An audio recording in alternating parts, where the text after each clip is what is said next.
Now, At the start of this 20th anniversary session, we find ourselves back on the slopes of this somewhat tiered, relatively steep hill. Amidst the fires, bonfires, campfires, tents, and gatherings of all kinds of different individuals. Looks like most are druid, but there does seem to be other groups. Some animals have joined in with some of these small camps, and all have gathered to take part in, or at least learn from, this rite of the Wicker Man. That a druid by the name of Elazar Dryflagon claims to be something that can restore the elemental balance in the Desserin Valley. Several people have gathered, eager to learn and participate in this. Others have maybe been drawn for other reasons, to seek trade with some of the other participants. Some might be drawn purely for curiosity. When last we left off, the group, or at least part of them, had spoken to one group of druids who seemed to be in the process of roasting various skewers of meats and offering some sort of mushroom-based tea later on in the evening. Taladar had done a little bit more searching and had come across a lone druid. Oh, not necessarily lone. She was joined by 3 sprites around her campfire. And I believe where we left off, there was some discussion on whether or not you would join these druids at their camp, or perhaps settle down with a camp of your own. And that is where we will pick up.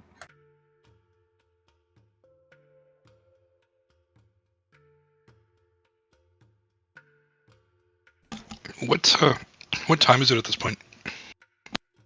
I think we had decided it was about 4 p.m. 4 to 5, like it's not evening yet. Are we all grouped near that camp, or Taladar is off on his own?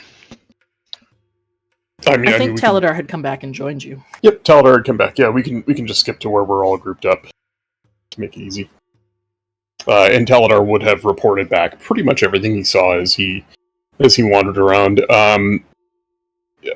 He didn't spend much time at any of the camps other than the Druids camp, so he would only have a brief description of some of the types of people that are gathered here. But everything you heard, that he encountered while invisible up at the tower, he would tell you. And if I remember correctly, and Dark, correct me if I'm wrong, the main entrance to the tower is collapsed. It is a climb up to scaffolding, was it 20 or 30 feet up around the tower, and then there's an entrance up there. Yeah, the tower itself is, I think each level is 10 to 12 feet tall, and it looks to be about 6 floors. So it's a little over between 60 and 70 feet tall at its apex. And there is scaffolding all the way around it. And that is the only way to actually enter the tower, it looks like, on the western side. At the top. No. There is an entrance that you could probably see. Actually, I'm not sure if you could. 30 feet up, there is an entrance off of the scaffolding. And then the scaffolding and ladders continue farther up the tower. Okay. And to get up the scaffolding, I'm assuming there's steps or ladders? Mm-hmm. Okay. The thickening campfire smoke, as well as the smoke from the central bonfire of the Wicker Man, obscures too much. It's very difficult to make out anything more than 60 feet away. Everything is sort of hazy and indistinct. Even the top of the tower, while you can make it out, details are very difficult.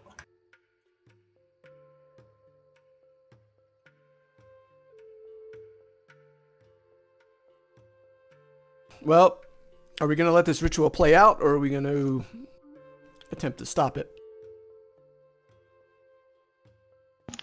I'm making sure we're far enough away from the camp that we can't be overheard. And yeah, Moss says, I fear if what happens if this ritual plays out. I think that is unwise.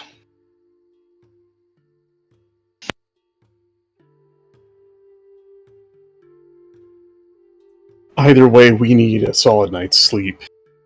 Is it wise for us to camp here amongst these folk?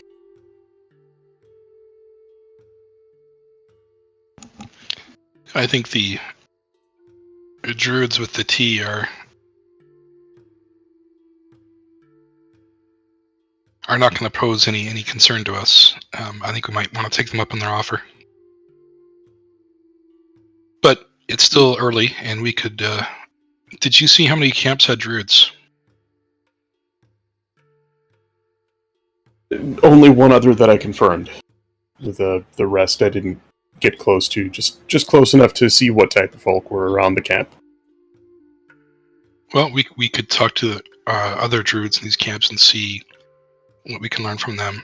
You know, obviously Moss is interested to talk to other druids. And as I understand, there's at least 3 we know of, the 2 that we visited, and then the 1 to the right.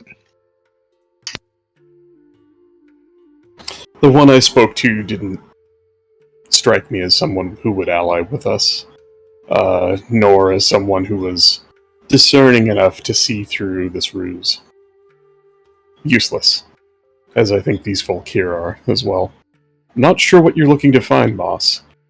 I don't think we're going to conjure allies from these rustic folk. I want knowledge for now. Fair enough, I respect that.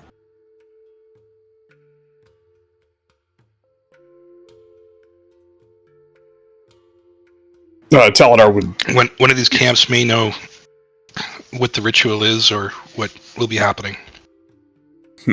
If they know that. Well, in response to Moss, if they know that, then they're definitely no allies of ours. I worry that one or more of these camps is populated with cultists, perhaps in disguise. Or at least folk who are aligned with this cult and know what's really going on. But nonetheless, Taladar will explain his new spell, which is what I already told you guys in Discord. And just offer that, and he's seeking ideas. Like, he's got the spell, but he's not terribly creative. So his idea is, when the time comes, either planned in advance or as a emergency distraction, he can conjure a 20-foot cube of an illusion with sight, sound, and temperature that he can control as long as he's within 120 feet of it. And his idea is have some water elementalists show up, perhaps with some sort of creature, some sort of water elemental, that I doubt he's seen one, but he'll make something up. And he suggests Moss use the tidal wave spell to bring some reality to the illusion. It might draw a few of them away. But then he says, but for now, sure. I have prepared my usual spells for delving into minds and controlling people. We could have a talk with a few folk. So I could stand where I am right now in the map and use Divine Sense and see if there's any evil in those 4 camps. It's within 60 foot. Okay, can you link this spell? Yeah. I wondered what you were doing.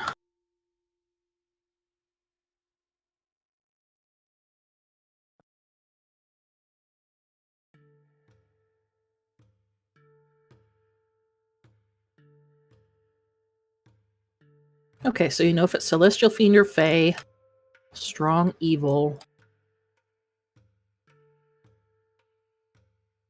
And you know any location of them. Undead as well. Okay. Yeah, keep in mind it's line of sight if they're behind cover. So if Right. looking at, I don't know if I can see. I don't know if there's trees or brush.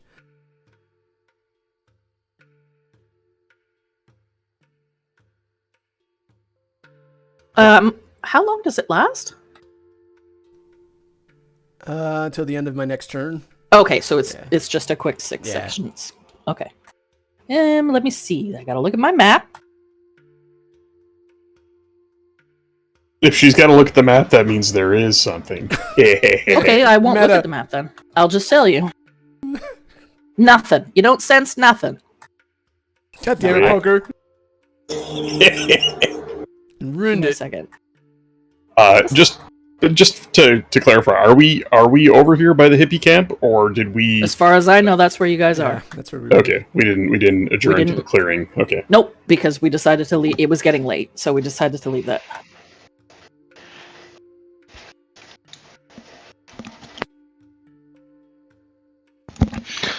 Okay. I would say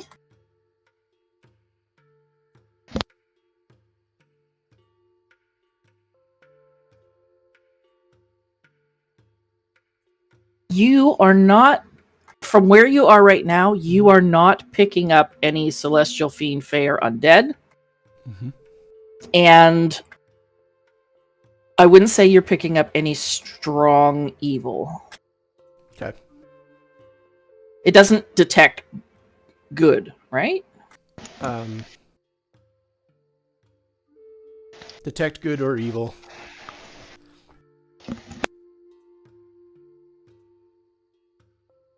This is what it says in the actual D&D Beyond. But do I have to choose? I don't know.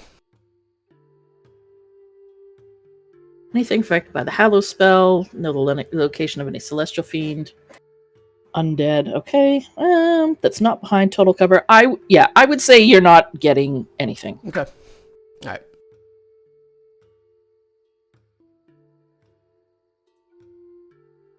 Go, Bray. So we have a few hours. I think we should still make camp with the druids. I think we should be up early tomorrow. I think your idea of a distraction is a good one if needed. But we could sneak in the wee hours of the morning while everyone else is still asleep. Coming from the north. North? I don't know which direction this is. From the rear of the tower. North is always up. Do we have something to deal with the dogs?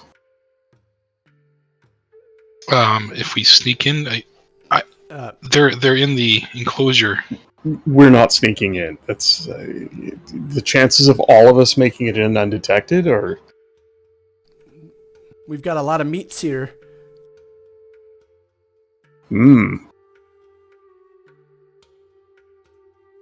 Bribery, is it?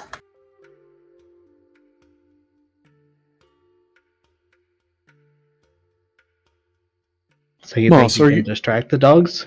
Are you thinking what I'm thinking? We could cover Aranor with meat, a meat suit, and send him in to distract the dogs. Moss, I'm not the most stealthiest individual.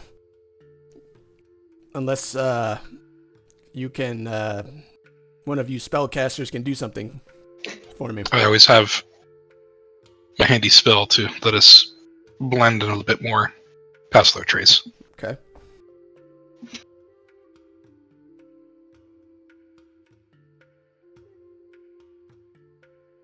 Felix, what are you thinking?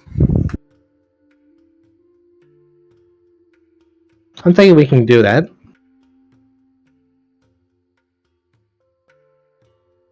Do which?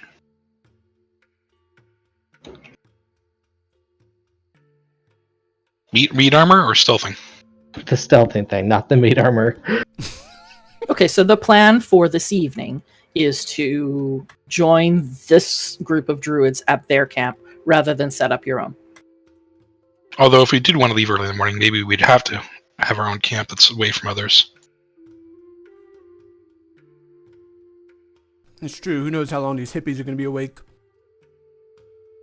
Maybe we could set up a camp to the north. There's a camp spot available to the east. I mean, yeah, I'm just thinking further north, where I'm pinging, because that's not as close. We're not going to have to go through anyone. And Where to the north are you looking? I'm pinging the map. That is not an available campsite. Right, she told us. So down bottom right is the only spot. Ah, There's nowhere off the map, like we couldn't go a half mile into the woods or something and set up camp, or. Absolutely. that might But be I'm taking guessing us that runs the suspicious. risk of us running into a patrol or something in the middle of the night. Yep. Mm-hmm. Well, we can always go around the other camps off the observed path here. I think that camp will be fine. Okay.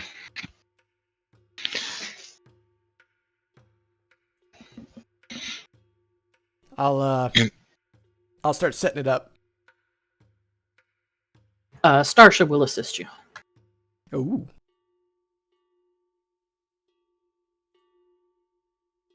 I'm just going to take a quick wander around and see which camps have druids.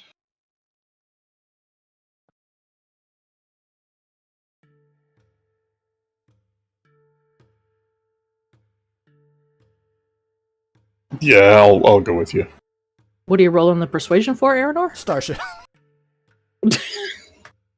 Kidding, I'm kidding. She just looks at you and rolls her eyes. Go ahead. I think she would stab him. Nah. Okay, and Bry, Not fitting. you and Taladar are going to look at the other camps. Yeah, so the two south ones and the northwest one are known to have druids, and I guess you say the four we don't know. What two south ones? You said this one and this one have druids. The other night, at least I think.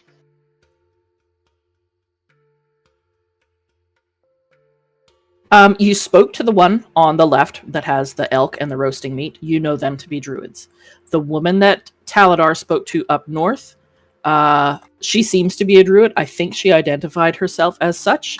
I don't think you spoke to the camp on the No, right. I didn't, but what's her name told us there were druids in this camp. Yeah, so it's hard to tell. I mean, they have a bear with them. They're wearing leathers. You assume they're druids?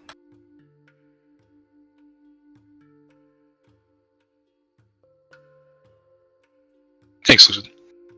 And yeah, you haven't gotten a close enough look at any of the other camps. All right, I'm just Aranor gonna- sort of did when he went up to detect. Aranor, give me a perception roll. At disadvantage. Oh.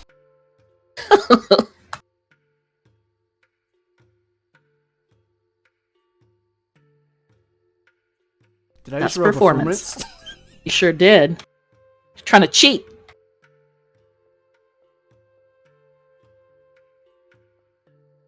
I mean, Goddamn. that's not bad though. So while you were doing sort of a brief look around and a scan, you were more focused on scanning for, evil and good. It's a little hard to tell. One of the camps looked like it was filled with rough, foresty wilderness type people. You're not sure if that means druids. Two camps were occupied by, you're not lumberjacks or axemen or something like that. They seemed quite gruff and hairy.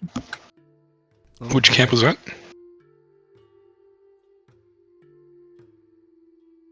Okay.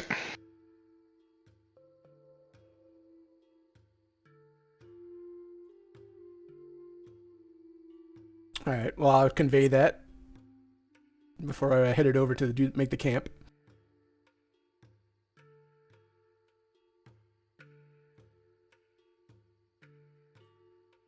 Oh, did they remind me of Jolliver?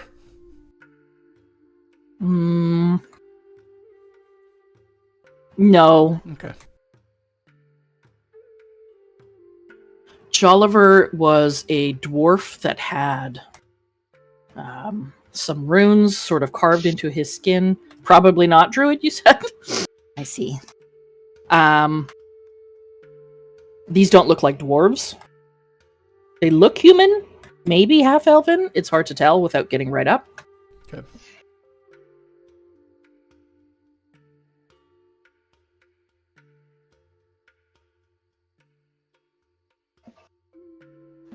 Felix and Moss, should we pick one of these camps and go strike up a conversation? Yes. Let's. I guess let's talk to the other camp to the south and see if they're druids or not and what they may know. Sure. See what festivities they've got with them.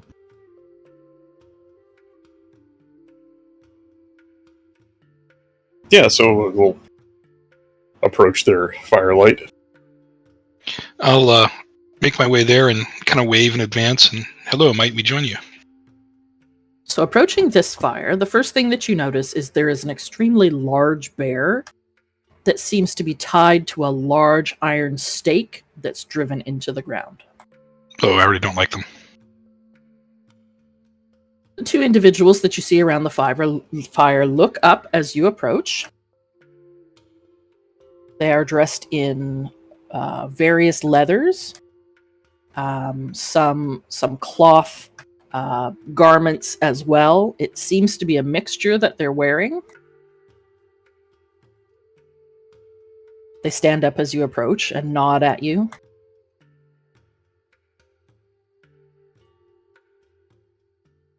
I wave and say, "Hello, are you druids?"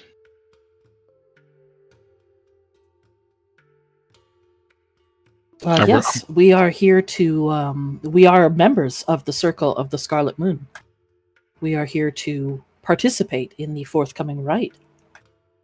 Taladar's casting Detect Thoughts, surface thoughts only. Surface thoughts only. Okay. The guy to the north is thinking, new visitors. Let's see what information these ones have. The one to the south is thinking, I wish those guys would stop roasting meat from down south. I'm starving. All I want to do is go and get some. I settle up to the fire and say, oh, "Hello, then. We're new to the camp here, and we're eager to help tomorrow with the rite, but we know very little about it. Do you know anything?" No, we will be instructed as the rite is about to commence. Oh shit! What's the dude's name? Oh, I've lost the dude's name.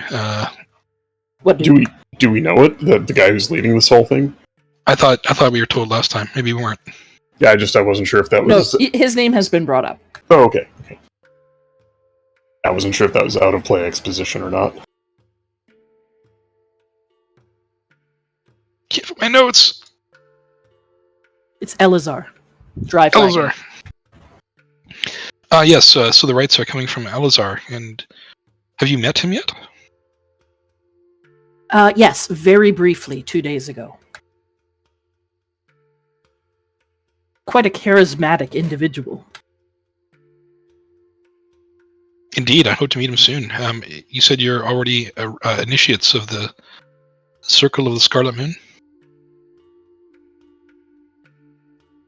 Yes, but this rite is not known to us. How did you... Moss pauses, lets him go ahead. We are eager to learn more. Just as Moss is going talking to these two, he keeps on looking back at the bear, and if they're perceptive enough, they would see that he looks uncomfortable. They have a chained up bear behind them. How did you join the circle? I'm keen to learn more, but the way any druid finds a circle. How did you come upon yours? My grandfather. My mother was a founding member. I was born into it. Ingolf here was a latecomer to the circle. and has only joined within the past 5 years. Do they have any food around their camp? It looks like they have some racks set up and some bowls filled with, it's hard to make out, some kind of stew maybe. Mm.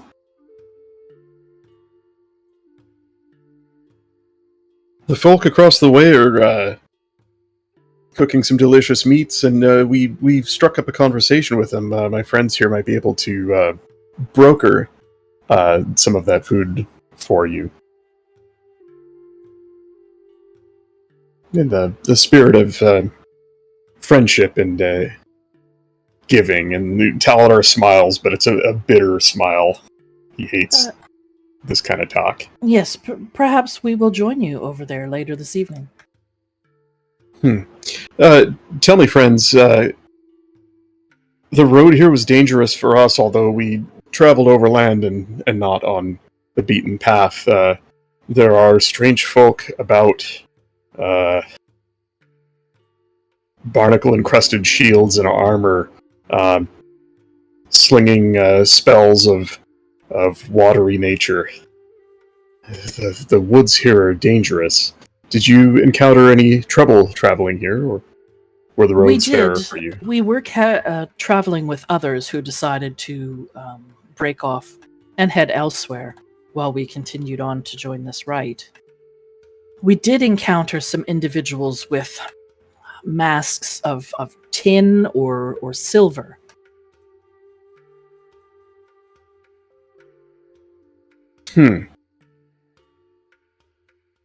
Did you feed them to the bear? No, we dispatched them, sending those that did not fall running for the hills. Does Taladar get anything off of these guys when he brings up the water cultists or food or anything? Like, I don't know, can I make an insight check? Is there any... They don't really seem to think about anything when you mention food, other than the one guy, he is very, very obviously focusing on his stomach. And the smells coming from that camp are making him quite hungry. The other is thinking to himself about the individuals that you've mentioned in your description, with the barnacle or the shields that look like shells, and these masked individuals that you feel like you have seen before.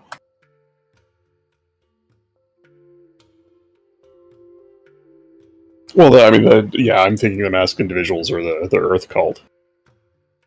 Yeah, that's what they remind you of. Well, if these... Yeah, Taladar suspects these guys are cultists, but I mean, there's no obvious tells. Like, I wasted a spell to get really nothing from these guys. A chained up bear, dude. In fact, can I insight check these? Can I talk a bit more about my druidic history and insight check to see if they're... Sure. I sense they're lying? Mm-hmm.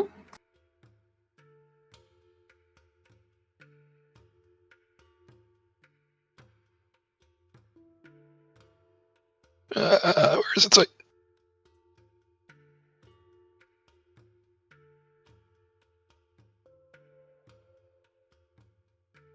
The one individual to the south doesn't really seem to be contributing much to the conversation. He's looking quite pointedly at the other individual for answers. And the other individual who is doing the talking is very obviously not a druid. Moss going to do one last play here, and is there nothing you guys can tell me of the right tomorrow? And Moss is going to cast Flaming Sphere, not against someone, but it is it is my understanding that none here know of the rite. It is to be taught by Elazar Dryflagon on the morrow at the start of this rite. Okay, Moss will just nod and hold the Flaming Sphere aloft, trying to give some sense he has power over fire to these guys. Taladar, Felix, on our way then? Tell me, do you know what time of day the ritual begins? Well, there are folk with mushrooms about, and I, for one, don't want such effects of mind-altering. Well, I might partake, but I'd like to be up early enough to not miss the ritual. Do you know what time it begins? They sort of look at each other. And They're a little thrown off by this big flaming sphere. Well, I'm not sure. We haven't been told specifically. I think it's supposed to be tomorrow evening, after the sun sets. Ah, good. Well, no chance of sleeping in then.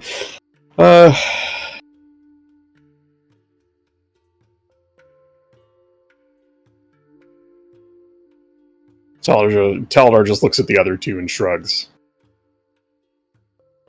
On our way then. You guys are boring. Moss will nod and thank them, and then What are you doing with that flaming sphere?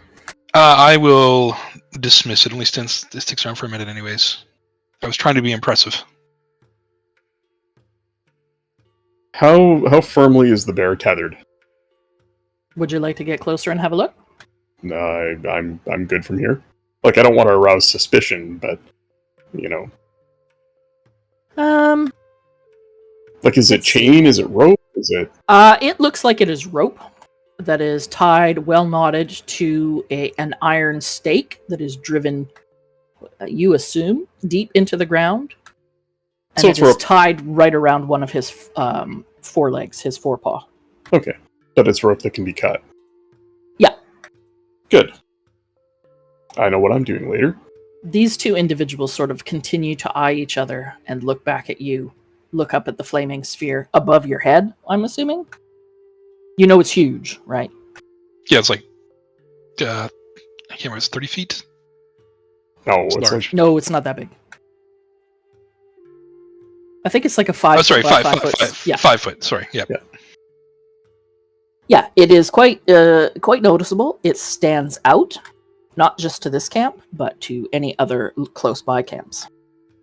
They continue to eye you. I have a technical question. Uh-huh.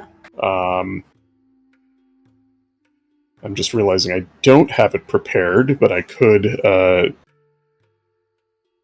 tomorrow morning.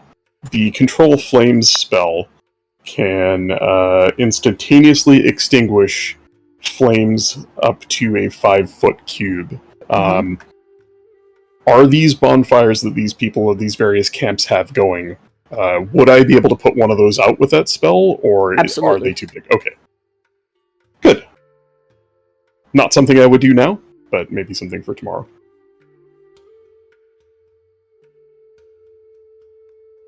Oh no, I do have it prepared because I used it last night. Let me just check my spells list. Yeah, no, I have it prepared. I did. I used it last session to make little dancing flames in the fire. Right, and it is a 60-foot range. Good. Taladar will just look at the other two. Well, gentlemen, shall we? Before you Moss guys already before walked you away. guys get a chance to walk away, and right before your flaming sphere disappears, they look to each other, and you hear one of them begin to mutter words. What kind of words can I? Right before you roll initiative, you will see a shimmering. This is a very recognizable spell to you, Taladar, as a shimmering blue purplish sheen begins to cover him from head to foot. Oh, is he casting mage armor? He is. I will need everyone to roll for initiative. Yeah, I ain't blowing a counter spell on that shit. Here, I thought we were having a nice polite conversation. Yeah, I was You really were. hoping that a Until second you level. summoned a big sphere above your head. I was really hoping a second level spell to read their minds would give away more than just nothing. Well, it was but- just surface thoughts. yeah. The surface thoughts of the guy to the south was he's hungry and he really wishes they'd stop cooking meat all the time. Yeah, the problem with that spell is if you push deeper, regardless They of know. if the spell works or not, they know. And that's, yeah, so. Should I roll or am I too far? You are too far. Okay.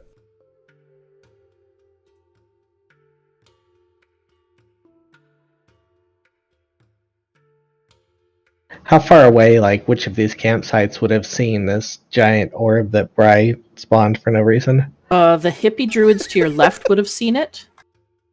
And the campfire just to the north of this one would have seen it. And Aranor, where there are no alligators, and Starsha would have seen it. Okay. So you would have seen it, Deeps. This big orb.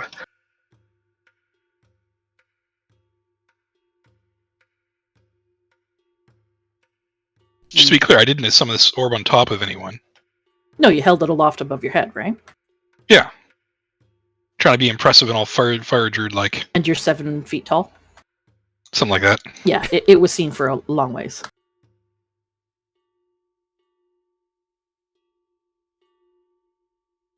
Oh, I was going to say, did one of the guys disappear? But he's back. He's back, but they don't look like the druids that you originally assumed they were.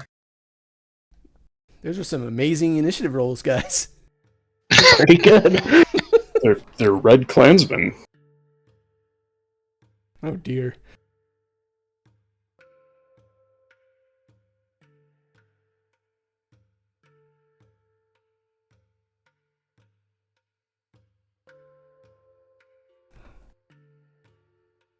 Oh no, the Bengals.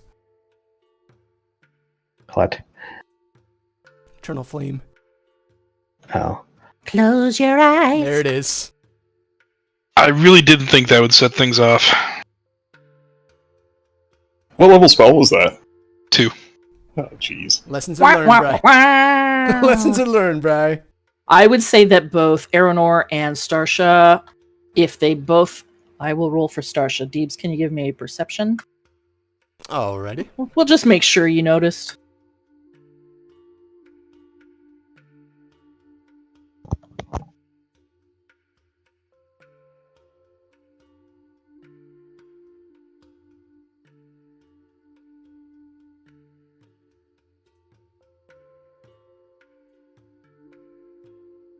Okay, Here you I- both here- noticed it, no problem. Here I was thinking whether I should take this or what's the other one? Summon flame or something like that. Thinking like, well, I should be impressive when I do it.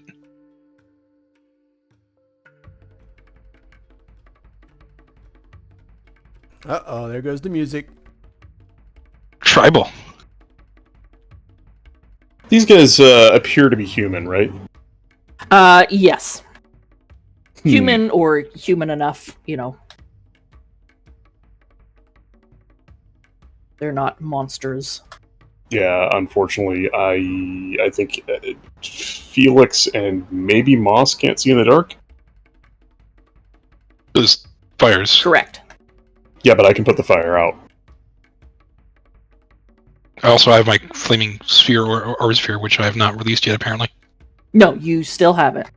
Oh, which is setting off a lot of light. So yeah, going- that's right. Yeah, that's you just summon that into a space and then you deal with it on subsequent turns. Right. Sorry. correct. The bottommost druid, who now is very obviously not a druid. He is going to cast...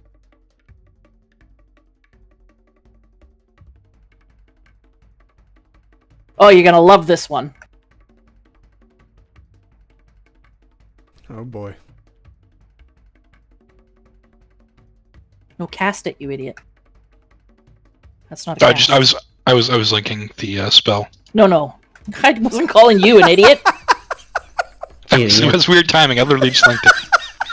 Oh, that's a good... Uh, Jesus. Oh If he's- no. if he's casting Fireball, then Taladar is going to snap and counterspell it. Yeah, this individual begins to weave his hands in the air, and small threads of flame begin to follow his fingers. You've seen this before. Yeah, Taladar grins as he draws his sword. Not today, friend, and he snaps. You snap, and the spell fizzles before it can take form. He will then move.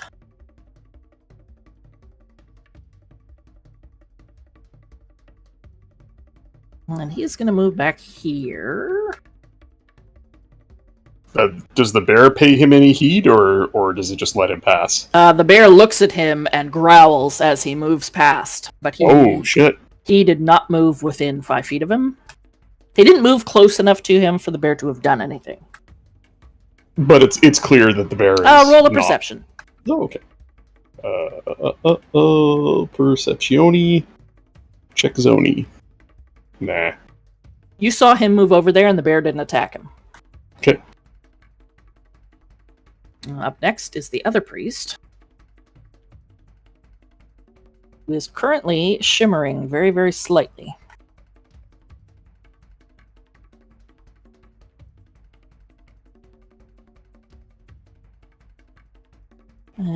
He is going to...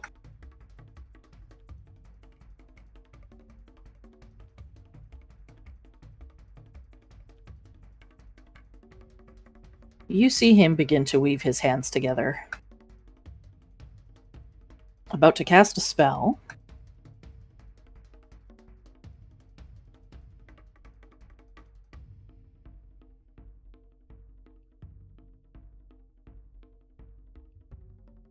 And I need to roll to hit.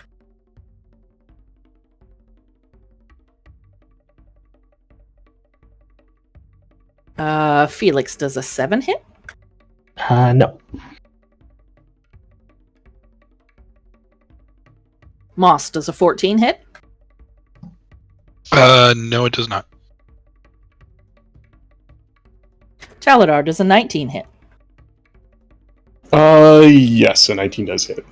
You take 9 points of fire damage as 3 scorching rays shoot out.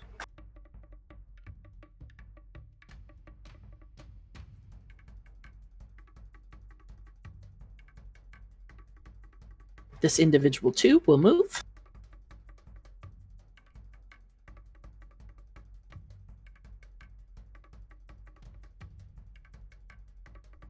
I don't know who's typing, but it's quite funny. All right. That brings us to Felix.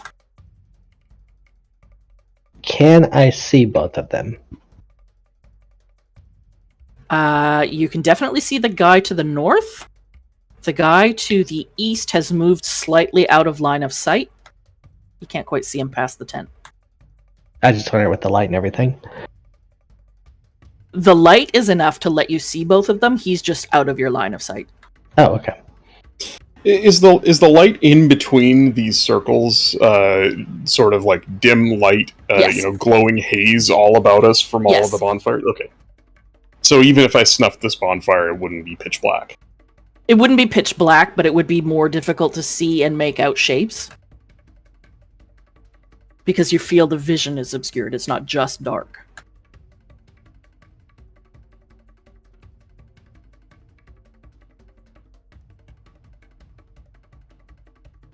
Okay, and so I assume there's some loose stones or something sitting around on the ground. Yep. Well, I will launch one at the guy in the north with catapult. Okay.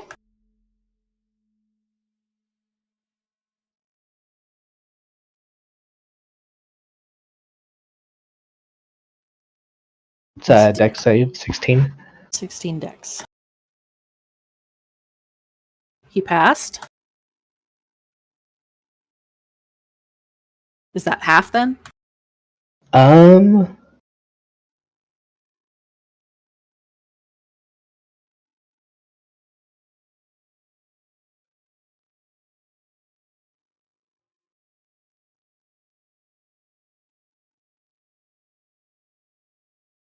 I don't know by this wording. I mean, by the wording, on a failed save, it hits. And then the object stops moving, but it doesn't say on a success. So I'm going to assume that a success means nothing happens. Okay, yeah, I think so. So yeah, this, fist-sized rock goes winging through the air. But it looks like it sailed just over his shoulder. Is there anything else? Goddamn Nope, music. that'd be my turn.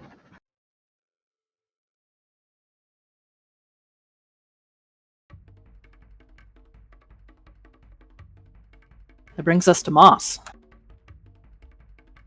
I didn't really place my fire sphere. I can put one down. Yeah, but the question is, where do you want to put me to put it? I didn't really give it. Well, it was over your head. Yeah, I guess I was right beside the fire. Like I was right here, so would have been like right beside me. Like maybe there. Oh, you've moved away? Okay. Yeah, I started moving away. And you just left it on the ground when you moved away? You didn't take it with you? I was about to dismiss it when you said don't dismiss it. I guess I would maybe I did assume- move. Maybe I did move away because we rolled initiative. So let me put me back Yeah. to where I was.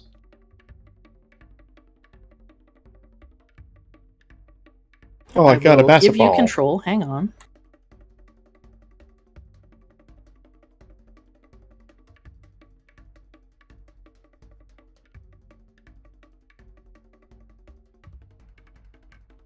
There, you should be able to control it.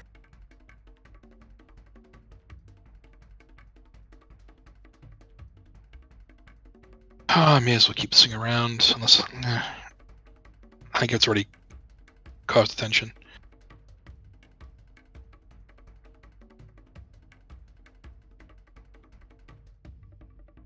Another one of these guys is taking damage here, right? Nope. Correct. I'll move that up there towards the guy to the north. Okay. And then I will.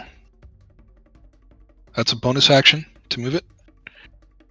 Okay. And I'll cast Frostbite Okay. against that guy. Okay. Actually, no, I'm going to do it against this guy.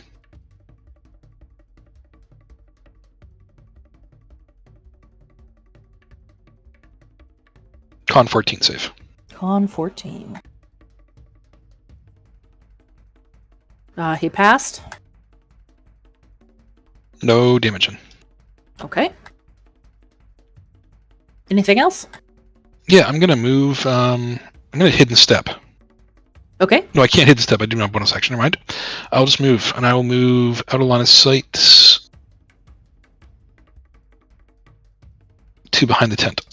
Okay. I'm not visible there, am I? Or am I visible? You am. You am?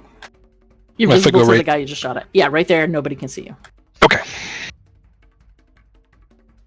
Done. Taladar. Taladar is drawing his blade, invoking the blade song, and he is going to move 35 feet to engage this guy, and he will attack him Okay. with the booming blade. Okay. And let's see if my macro works properly for this. So, rapier does a 19 hit. Yes, I do. So that is 6 points of piercing damage and 4 points of thunder damage. He is sheathed in vibrating thunderous energy. If he moves again, he will take additional damage. Okay. How much total damage was it? 10 points. 10 and a second points. attack for a natural 20. That is a natural 20. 13 points of damage. Nice-oo. That's just straight damage, right? That is, yeah, that's Or piercing, whatever. yeah, it's all piercing, non-magical. Gotcha. And Taladar, grinning as he slashes deep into this guy, says, "You should have played nice. We're not here for you." That's everything? Mhm. Okay, now that we've moved to round 2, Aeronor, I would like you to roll for initiative. Alrighty. Oh, I Wait. forgot to fucking click. Let me click on my guy. I haven't clicked. Click on your guy. Don't be a numpty like me. Ooh. Nice, nice. These are some nice-and-ish. I've got to put Starsha in manually.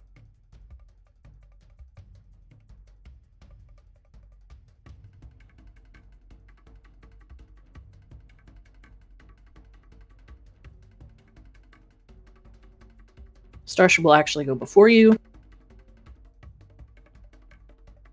She has the higher dex bone. Top of round 2. It is Flame Priest Aelbrith's turn.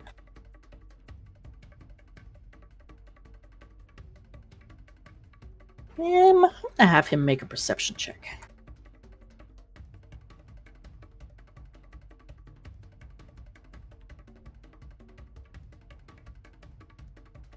Nope, he has no idea that you two are behind him. He is going to cast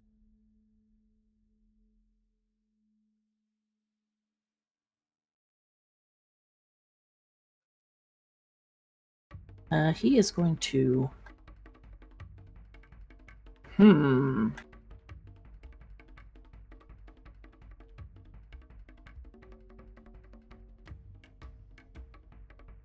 It's going to move over slightly so I can get a good shot at Felix.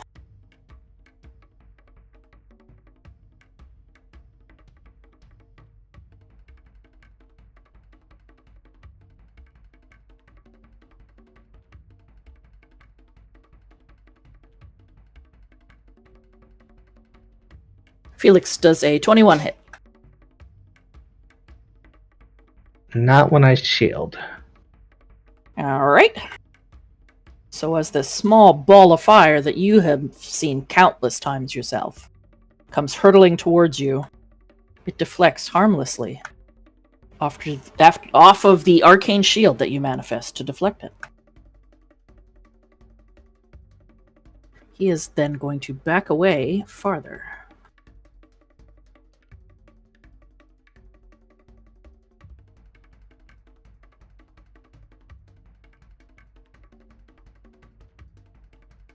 Starsha's turn.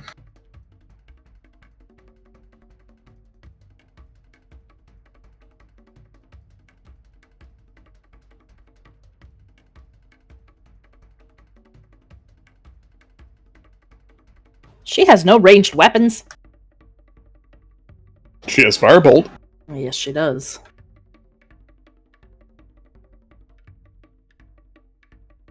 She is going to move up.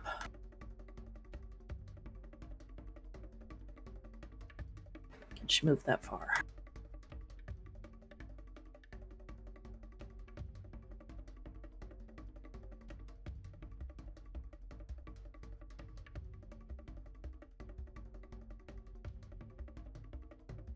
She's going to move up to the gap.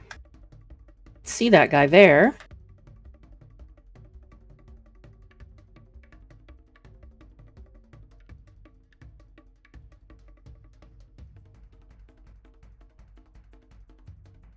And she is going to actually throw a dagger.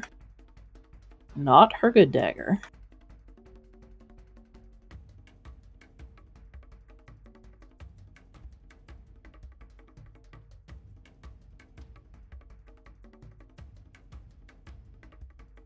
How do you make it thrown? It's the same attack roll and same damage. Oh, okay. You just, if it's more than, I think, 20 feet, you just roll with disadvantage. Well, it hits. So that guy is going to take 6 points of damage.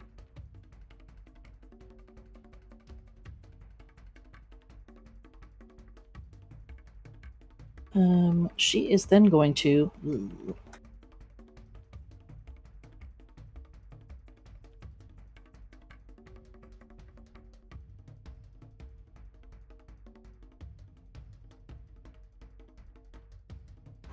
She could bonus action close the distance. She could bonus action close the distance, but she could get hit too. She is going to do it. She's going to bonus action dash to get right up at him. And that will be her turn. Aranor. Alrighty. Looks like I can get up next to him. To move through those trees and bushes is going to add an additional 5 feet of movement, unless you go through the gap that Starsha went through. Or you go around the end. Alright, well, where can I...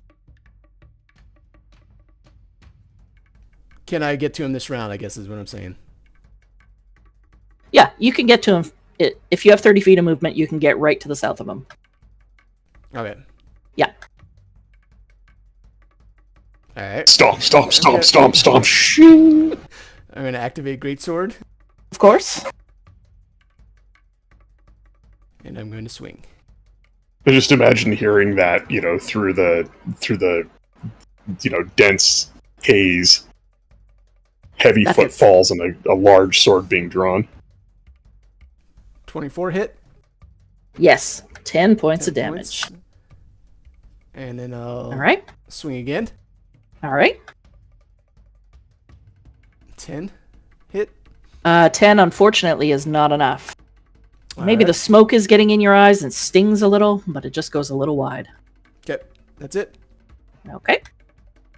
Flame Priest number 2, Ingolf. Having just taken some damage from Taladar.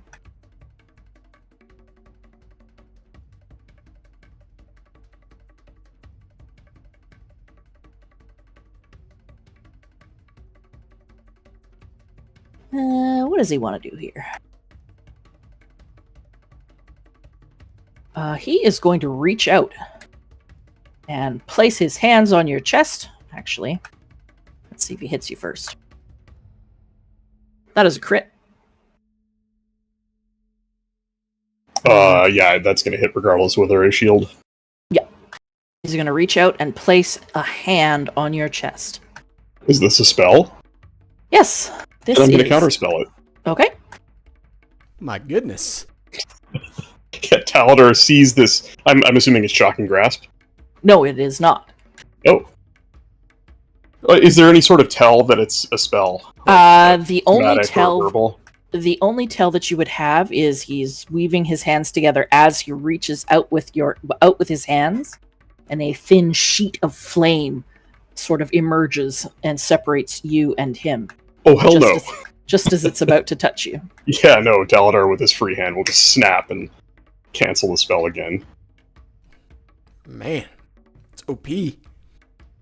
Alright. Yeah, I only have one more of those today, though. He curses as the spell seems to disappear into nothing. Run back to your master and tell him his doom is coming for him. That is going to be... Oh, does he want to move? I highly encourage it. He doesn't like being right here. He is going to take the attack of opportunity. To move. He's also going to take that 11 thunder damage that is stored on him. Oh, I'd forgotten about that. Unless you want me to re-roll it. Like, it rolls automatically at the time of casting. If you want me to re-roll it, to be fair, I can would do say that too. roll it every time. Okay. He is going to attempt to move to the road, actually. 7 points of thunder damage as soon as he moves. Okay. And attack of opportunity. Sorry, that was 7, you said? 7 points of thunder damage, and I'm assuming a 9 misses. A 9 absolutely misses, Yeah, yes. so just the thunder damage. He moves away and out onto the road. Well, it's not really a road. More of a worn mark in the grass. That is his turn. Felix. Can I see either one of them where I am now? Nope. No, yeah, you wouldn't be. You definitely can't see the one with Aranor. You saw that one move towards the road, but you can't currently see. You can see him enough that I would let you roll at disadvantage, or you can move to see him. Yeah, so if I just move up forward here, then will I be able to see? You'd be able to see both of them. Okay. Pew, motherfucking pew. Well, I will go ahead and try to firebolt both of them with 20 net. Okay. I just have to find it.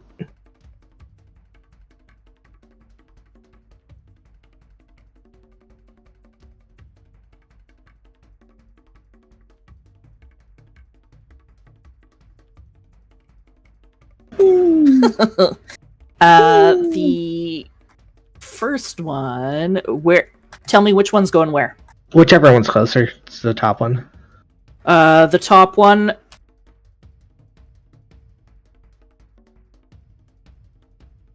I guess it would be Eve- the guy on the road.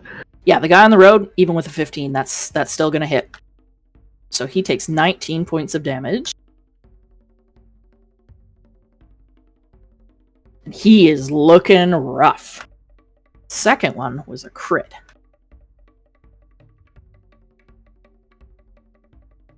Eh, 30 points of damage, Jesus. Yeah, he is going to have to roll on the massive damage table.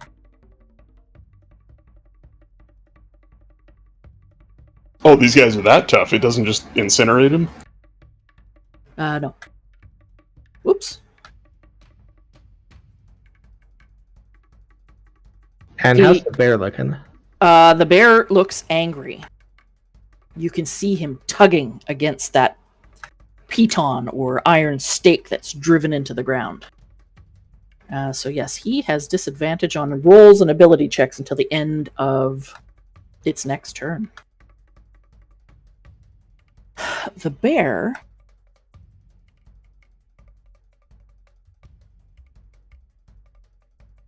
Nope. The bear continues to struggle against this rope, growling at anyone that comes close. That's your turn? Yep. Moss. So the one to the northwest is looking pretty rough. Yes, the one out by the path. Ah. Oh, he's in range. I will move the flaming sphere on top of him, which does that hit the start or the end?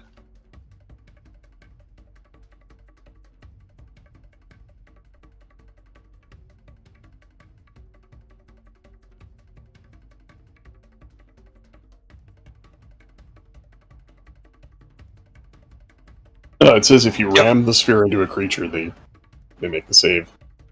Yeah, so I'll toss a sphere against this dude, Okay.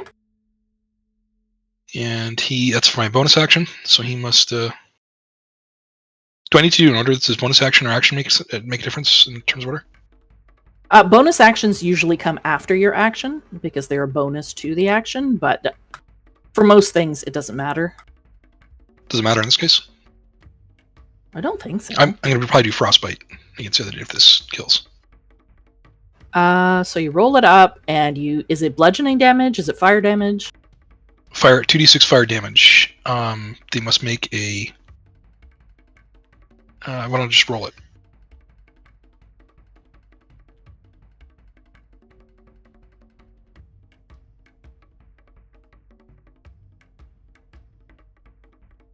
DC 14 save. DC 14 save. Dex save. Dex, okay.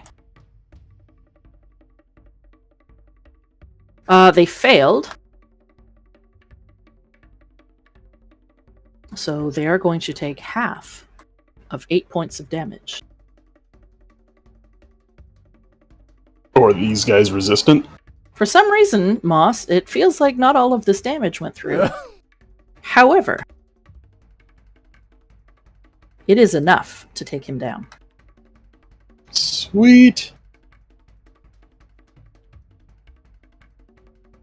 Alright, then Moss will move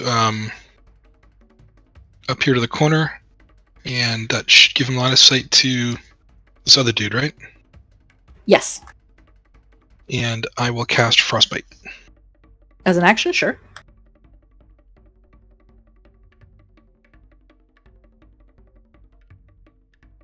Con save.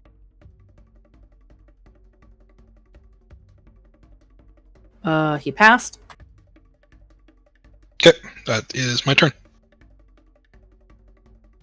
Okay.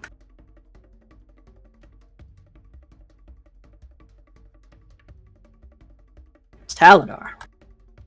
Taladar is going to, seeing the priest to the left fall, he's going to immediately run 40 feet, his max movement, with Blade Song over, and he's going to attack with the Booming Blade. Actually, he was here, right? He's going to move to here, 40 feet, so he's got flanking with Starsha. Ah. And attack with advantage, Booming Blade. Mm-hmm. Does a 23 hit? Yes, it do. It's 4 points of piercing damage, plus an additional 5 points of thunder damage, 9 total. That is enough to take him down. Oh. Right. Then he is going to... Yeah, he'll turn to Aranor and say, "There's a body in the road. It's more than I can lift. You should go get it before anyone sees." And he'll encourage Starsha to help him move this body into the trees here. You can't do it yourself? He's got a strength of 8. Or some other sassy German quip? He'll just look at her. "How much will it cost me?" Add it to my tab, and she, begins to tug this guy by his boots. Alright. So he'll help her stow the body. I'll Hide this one in the bushes. I'll grab this one. Okay.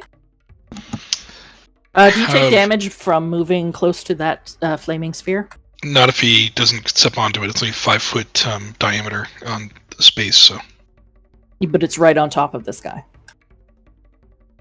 Okay, well, I mean, I can dismiss it before he Okay. gets there. Well, actually, before I dismiss it, what about these other camps? Are they moving towards us? Have they Give seen me stuff? a perception check.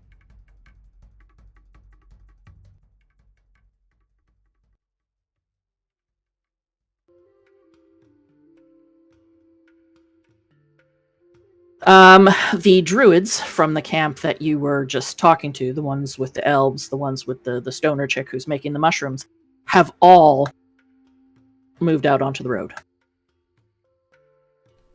Oh boy. And are heading in your direction.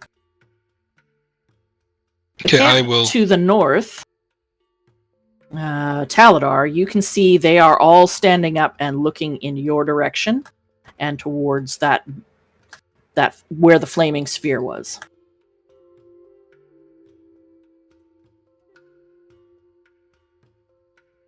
Like, can they see us? Like, do they see what we're doing, or is it hazy enough that we have some protection? They're sort of looking around. They are looking more to where the lights of the fire were, and not Okay. specifically in your direction. Taladar They're is mostly going to looking back towards the camp. Taladar is going to cast Disguise Self on himself All right. to look like the guy.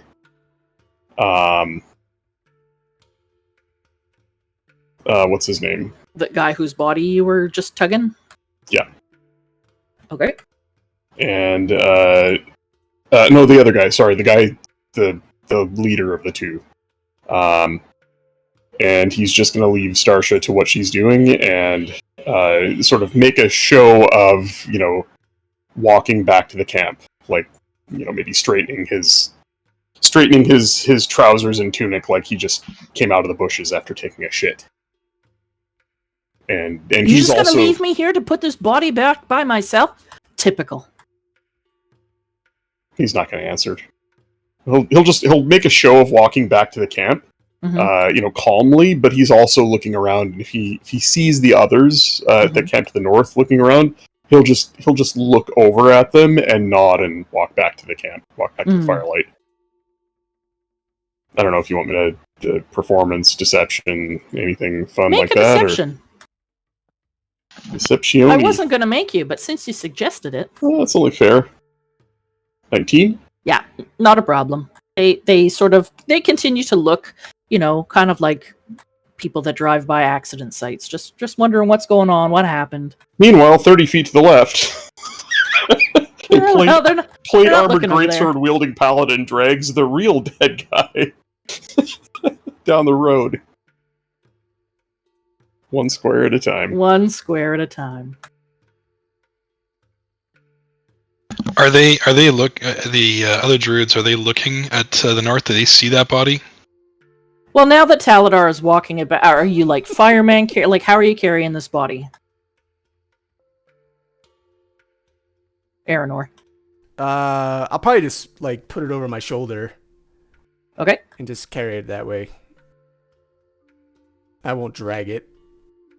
Okay. From the campfire to the north, what's going on? A little too much mushroom tea. There's been a lot of that going on lately. Not everyone can handle it. Mm. What a lightweight. What was with the light show? Oh, preparing for tomorrow. I'm sorry, I got a little out of hand.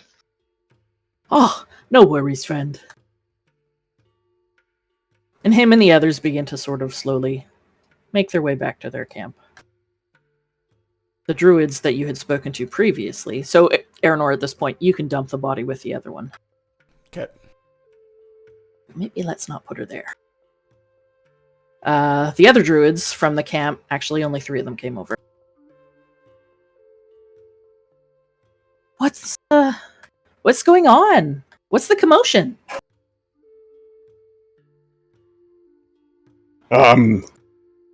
Taladar does his best to conjure this guy's voice as best he can remember.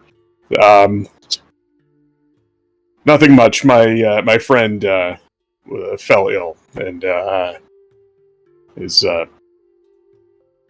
had an incident and had to lay down. Oh my god, an incident. What happened? I was practicing for tomorrow and well, I made a mistake. Oh, well. That kind of thing happens. Just takes more practice. Nothing night's rest. Well, you should just heal him. I'll tend to. Taladar just looks at Moss. It was my fault. I'll tend to him. I have such abilities. Thank you for checking in, though. Oh yeah, no, for sure. Yeah. So we're just about ready. We're just finishing up. Meat's just about finished. Y'all are welcome to come over whenever. Yeah, make yourself at home. And they begin to slowly make their way back to their camp. I'm gonna keep this disguise for the hour. Might as well get some use out of the spell. Well, we've got a pre-made camp. I do like that. Has the bear calmed down a little bit? The bear is still angrily tugging at this rope. In fact, Moss is going to... before you make anything further, just give me a second. Oh, damn it. I shouldn't have said anything. Done it again, Moss.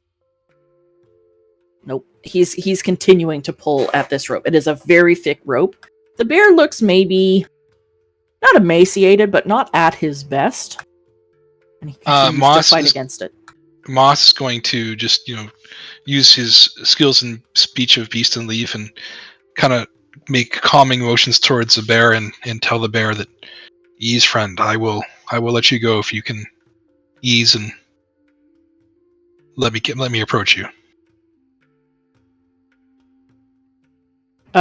He eyes you sort of warily, and his tugging on the rope becomes less aggressive.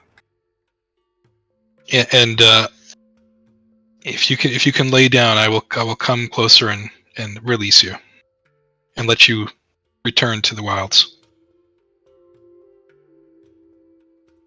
It does not lay down, but it stops tugging entirely.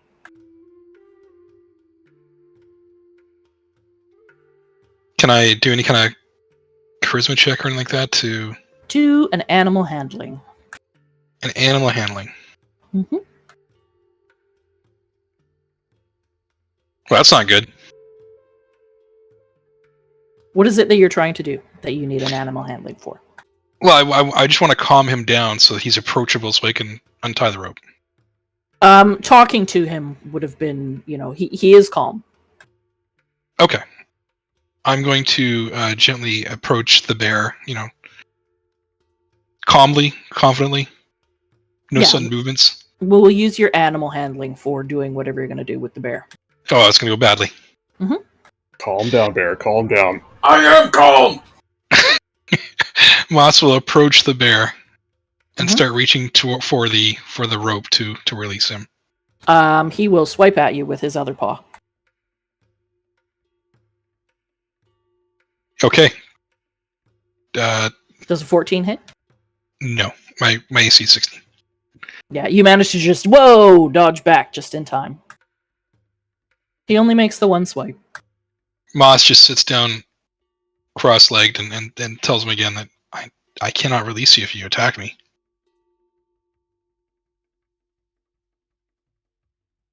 Moss will give it a minute, and does the bear look like he's Make just another animal Mo- handling. All right, I'm gonna use guidance this time. Uh-huh.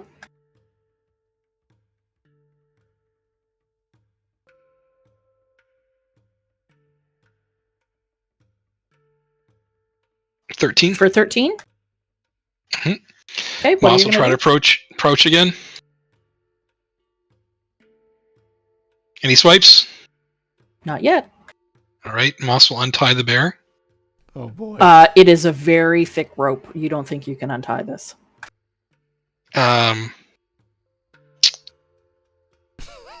Does anyone have a knife? This is a knife. Don't you have a dagger or anything? I don't think I do. What? I mean, I got sling in my kitchen. I got my knife for my Taladar will toss him a dagger. mess kit. I got my mess kit. That's all I got. I think I have a dagger. Oh god, do I not have a dagger? Starsha rolls her eyes and Oh, comes up gosh. behind and just sort of chucks the dagger that she just picked up off the ground towards you. Oh yeah, I have a dagger. You seem so Okay. underprepared. I need that back. Moss just nods and keeps his eye on the bear, very carefully picks up the dagger, no sudden movements, and starts cutting the rope. No problem. Starsha, meanwhile.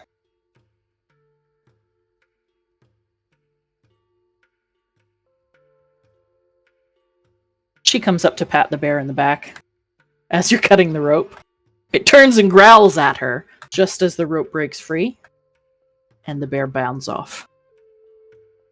Moss feels good about himself.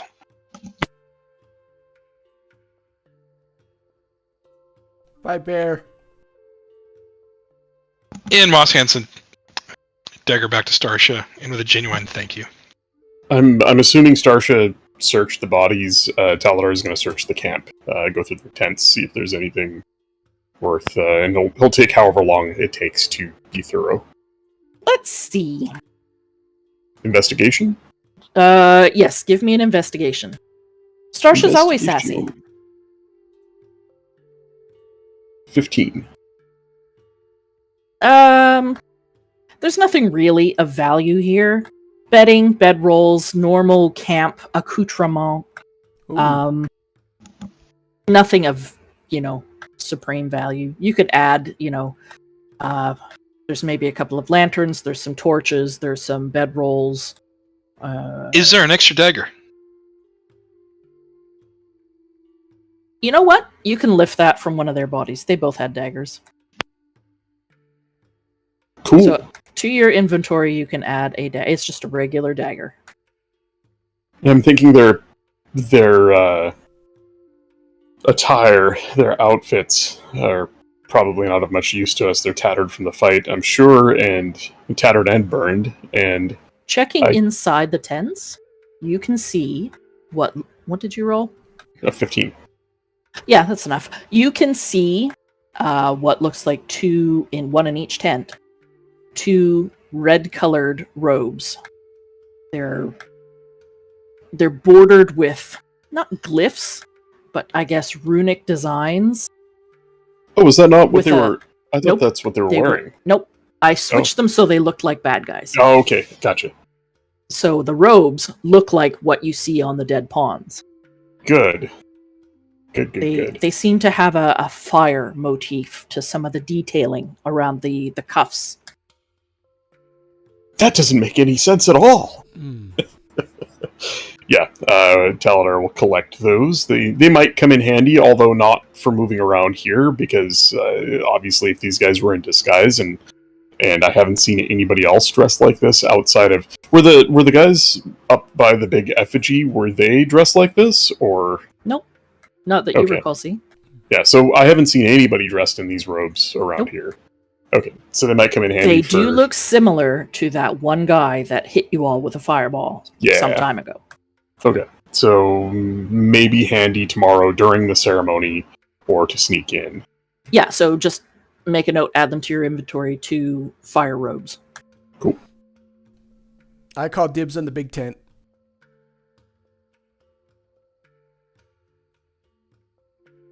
That big tent will easily hold 3 people. Hmm. Or one Aranor. Or Aranor and Moss. I was going to say Moss is the biggest of y'all. No, I think Moss gets the small tent because of his crazy actions. I want to see his big feet sticking out of the tent. Starsha's just in the back, calmly and quietly setting up her own tent. Mm.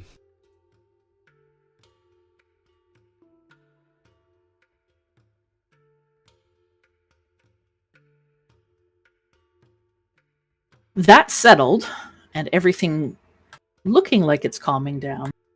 The sun is setting. It is growing quite dark. It is now quite difficult. You can see the lights from the various campfires around, but anything between them is almost impossible to see. Not only due to the darkness, but the obscurity of the smoke.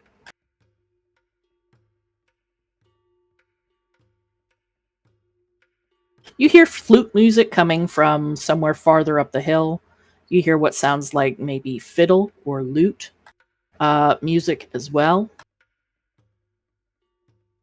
And you hear laughter and maybe some singing coming from the camp just across the road. What would you guys like to do? I think we should turn in soon and Yep. be up early. Yep. Long rest it, and we'll have a watch set. Felix is gonna go hang out with the party next door. All right. Felix heads over for the other party. They're passing out skewers full of different kinds of meats. Different game birds or poultry. Various types of meats. Some you've never seen or heard of before, but it all smells amazing. So this is that smell from earlier. Yeah, isn't it great?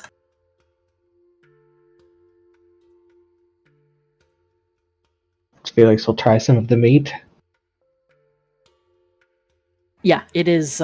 It's tender. It's flame kissed. It's got just the right amount of seasoning and spices. It's ideal. This They meat hand is you- delicious. They hand you a small cup of brandy.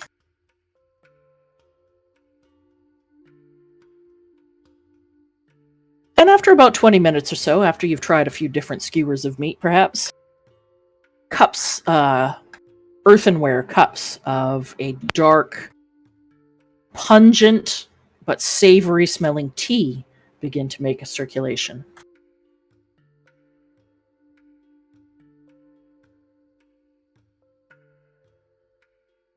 I will try the tea. All right. I'm going to have you roll.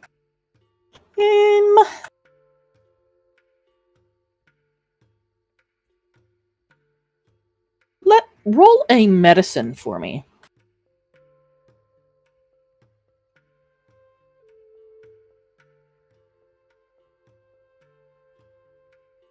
You know that this is a hallucinogen. It tastes...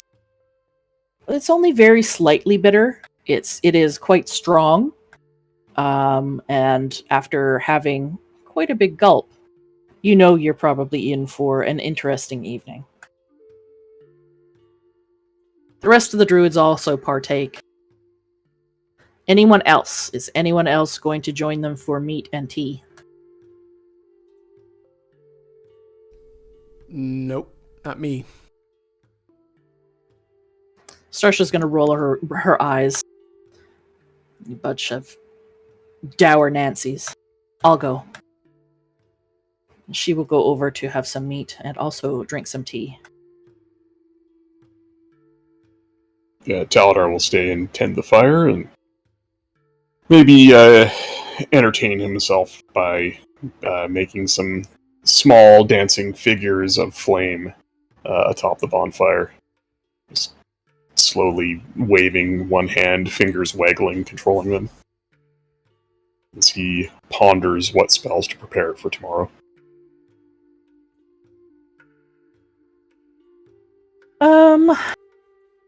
After about 20 minutes, after drinking this tea, it hits both you and Starsha. Actually, make a... What can we use? Make a con save.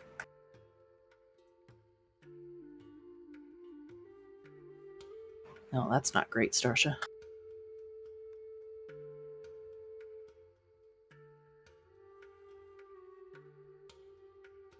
Sixteens. You are definitely both affected. But you didn't perhaps drink enough or eat the mushrooms at the bottom of the cup. So while the hallucinations seem intense, they're not overpowering. Felix, make a wisdom saving throw.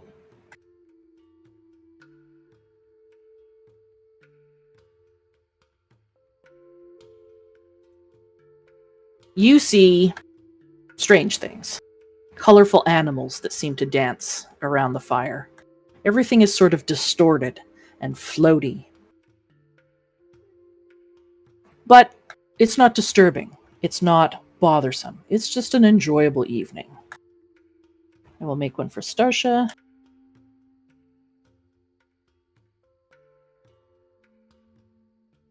For the most part, Starsha sees colors. The lights of the flames seem to dance and flicker and change. But she also sees shadows moving between the tents.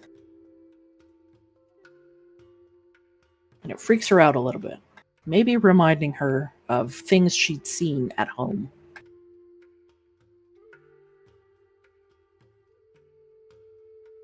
Taladar is just entertaining himself with the flames. Aranor, are you just going to bed? It is probably 8 in the evening now. The other camps have become not loud, but it looks like, or it sounds like, people are enjoying themselves. There's song, there's dance maybe around some fires. Like I said, you can hear a few different instruments from different camps coming.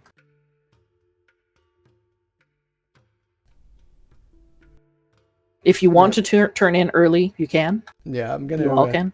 Yeah, I'm gonna turn in.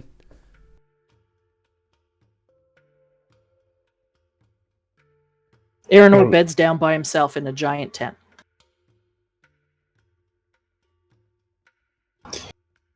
Taladar was going to float the idea of, sneaking into one or more other camps and dealing with people in the middle of the night, but we don't know who's who here. At this point, he suspects most of the other camps, or at least half of the other camps, of being cultists in disguise, but he's a little paranoid. Unfortunately, the cost to confirm it is too high, so he might mention it out loud, but I imagine there's no takers. Mentioning it out loud as Starsha sort of comes wobbling back to camp. That sounds like a good idea. We should do that. I'm with you. Moss takes one look at Starsha and says, I'm not sure that's a great idea right now. Just wake me up when it's time.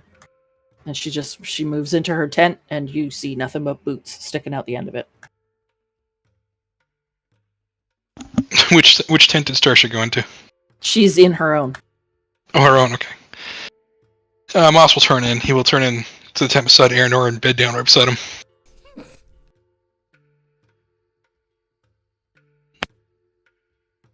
Give her a tent and just put it here. And just her feet are sticking out. Felix, what are you doing? Are you staying there the night? Are you wandering back? What are you doing? Yeah, Felix would just hang out here. They said they had extra space over here. Oh yeah, they've got a massive tent. It does smell a little bit of animal, and you notice it's maybe coming from the 2 elk that seem to be just munching on the grass. So Felix will just hang out with these people until they go to bed, or to make sure he has long enough to get a long rest. But yeah, you realize that by, well, midnight, it doesn't look like these guys are planning to go to bed anytime soon. They're dancing. They're doing that sort of just rave sort of dance where they just sort of sway. So you can stay for as long as you like. You can crash there. They're fine with that. They're very easygoing people. that's what I'll do. Okay. So Felix is going to crash at that camp for the night. Aranor, you might get that whole tent to yourself. Okay. He's not, because Moss is also in that tent. Sometime after 10 p.m., Mouse comes barging in. Not barging. I probably smelled him. Probably. You don't think you're barging in, but he's barging in. I'm going to roll a stealth check on that. Sure. Can I roll a stealth check on that? Yeah. Fucking net! No, not 20, but close enough. Moss very carefully sneaks into the tent. And Moss Druid crafts a nice herbal aroma. So he is pleasant to the... Aranor, make a perception check. I just did. I think I'm 7. Yeah, for some reason you're very briefly startled out of a dream by the smell of patchouli in the air. Fucking moss. I go back to sleep. Alright. Khaled, are you free to take the 1 empty tent? Or set up your own, or sleep outside, or trance, whatever you Well, like. yeah, I think he's just going to sit and stare at the flames and ponder what comes with the dawn's light, and think about what spells he's going to prepare and slip into trance for a few hours. He'll take the first watch and let everybody get some rest. As Moss is in the tent, he's going to also cast and create some good berries. What did we say last time? 30 good berries? I don't know. I think it was, yeah. Moss makes a bunch of good berries.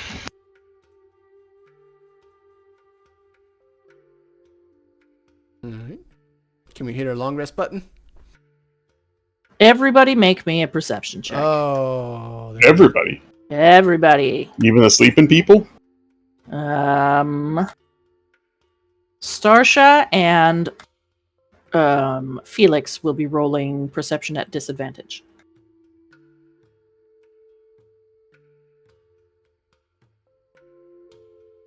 Apparently, so will I.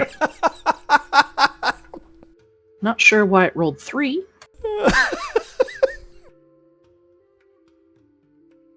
Yeah, that's weird. I've never seen 3 rolls.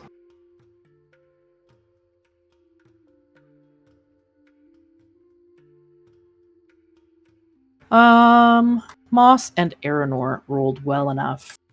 Sometime in the depth of night, I don't know whose watch it's on, you are awoken by the sounds of screaming.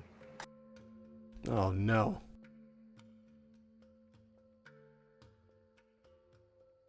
Have we rested long enough for a long rest, or? Not at this No. point.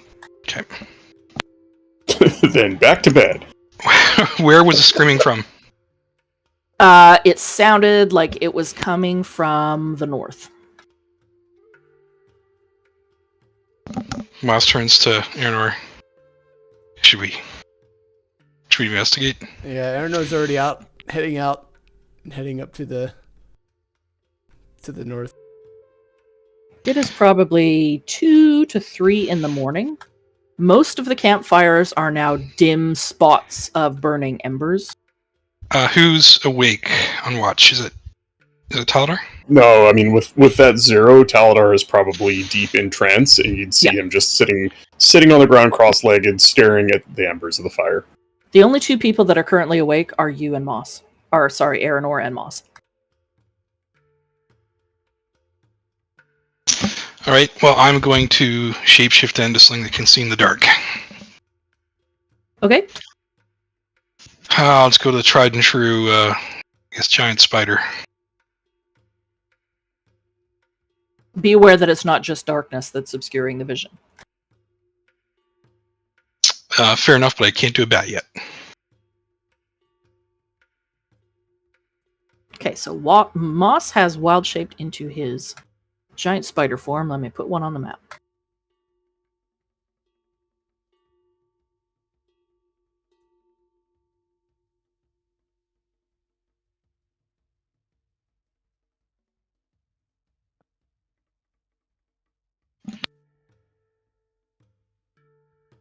Ooh, it's been a while since I've used these. It's been a while. It's been a while. Let's go with one of these.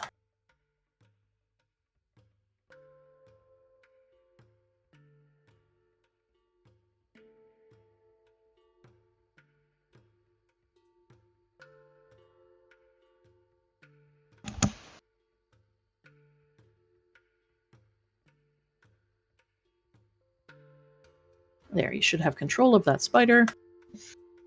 Except everything went black. Sorry, I don't have an answer. Do you guys hear Alexa? Yeah. She has no answers.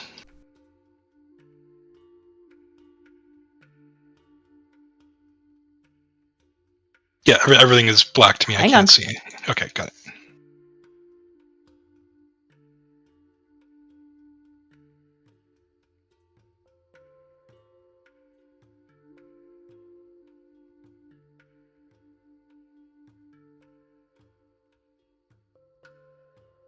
Should be good now. Yes. It's super bright for me now.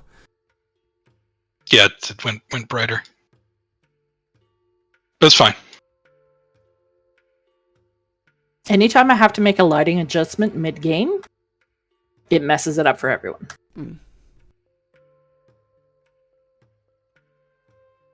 All right, well,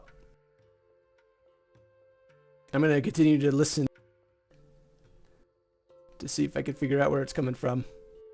The screaming has stopped. It sounded like it was only a brief couple of seconds. It was a shriek, followed maybe by, "No! No!" And it's been quiet since. Oh, no. And it was to the north, right? It came from the north.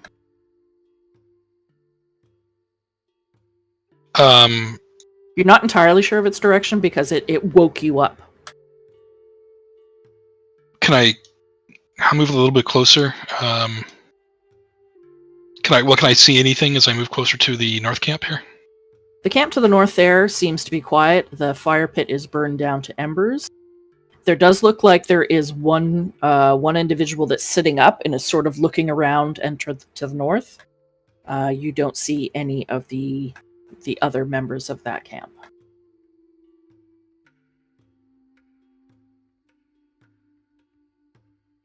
I can't talk to Aranor. Nope.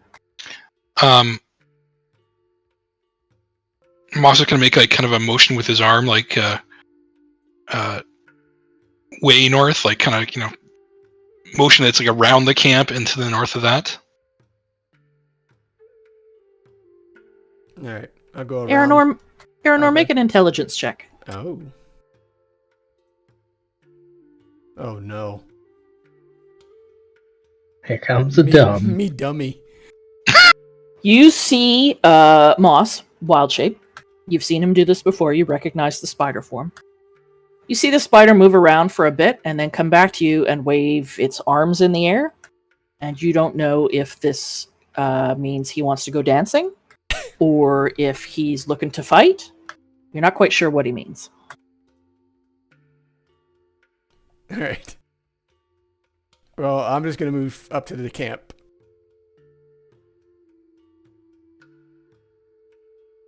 Yeah, you can see one individual that's sort of a little wide-eyed and looks up as you approach. Moss will hang behind a little bit out of sight. Did you hear that? Did you hear that too? I did. Where did it come from? Someplace to the north. Maybe one of the other camps? What do you think that was? I don't know, but we need to check it out. Moss, how quickly can you move and get the rest of the party? Moss is behind a bush, and you don't see him right now. Make a perception check, Aranor. Well, maybe you do see him. You see this giant spider hiding, in air quotes, under this bush. Actually, I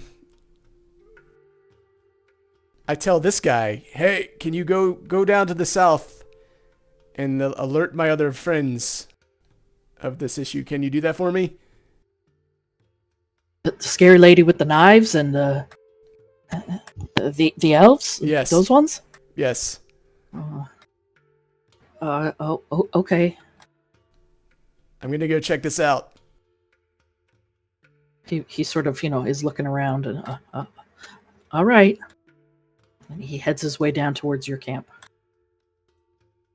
He doesn't see anyone because everyone's in their tents. No, Teller's sitting staring at the coals. Oh, right, that's right. You're sitting there staring blankly at the coals. And he sees you, so he approaches. Hey, friend? Hello? Hello? He sort of waves a hand in front of your face. He looks around for a little bit. Teller doesn't respond, but he just looks up at him. Blinks. He doesn't, while you're still sort of staring off mindlessly, he looks side to side to see if anyone's looking. He makes a gesture towards you. You recognize this hand symbol. Oh, boy. Well, we haven't seen the fire hand symbol, have we? So it's one of the others. Correct. Is it wave? Is it the symbol for Riverguard Keep? It does look like that symbol. I don't remember what it was off the top of my head. I have it written down somewhere, but maybe I don't have it written down. It does look like the symbol that you used to get into the gates. Yeah, wasn't it a triangle? It's No, like it was- a triangle, but your fingers cross over each other. Yeah. Taladar will just nod and smile and quietly mime the symbol back to him. It looks like that. Right.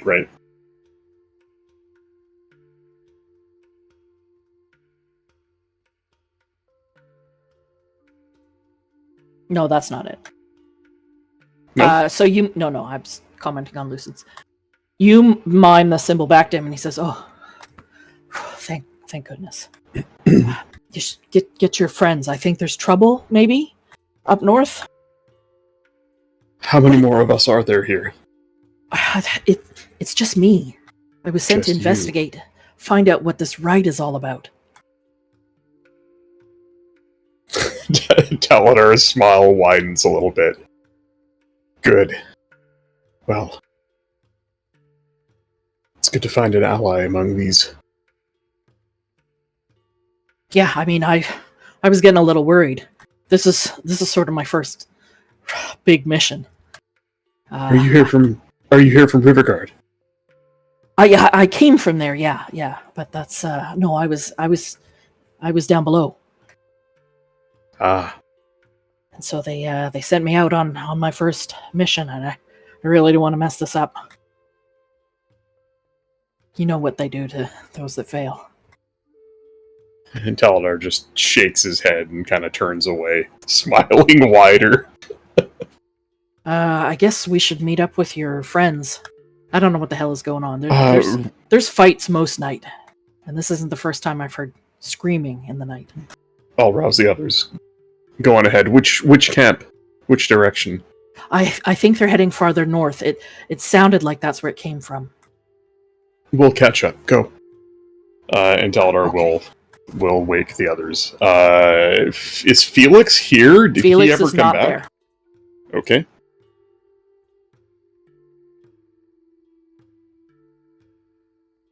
I mean, I don't. Taladar will wake Moss and we'll wake Starsha, right? Moss is already. Yeah. He'll wake Starsha, and he will quickly jog over here, and just have a glance at the camp and see if he sees Felix. Felix, are you laying out in the open, or are you inside one of the tents? He would have gotten a tent. Yeah, you don't see Felix. All right, he's gonna boogie then. He'll just head north. Okay. Starsha comes staggering out of her tent, and she looks like hell. What? Oh, if she looks terrible, Taladar is just gonna. Oh no, you don't. Back to bed. What's going on? Nothing, I'm sure. Then why did you wake me up? Oof. To hear She's your just gonna lovely go. voice. I don't know. Just Get go out of back here. to sleep. I'm going back And- to bed. He's gonna turn and stride off into the darkness. She goes back into the tent.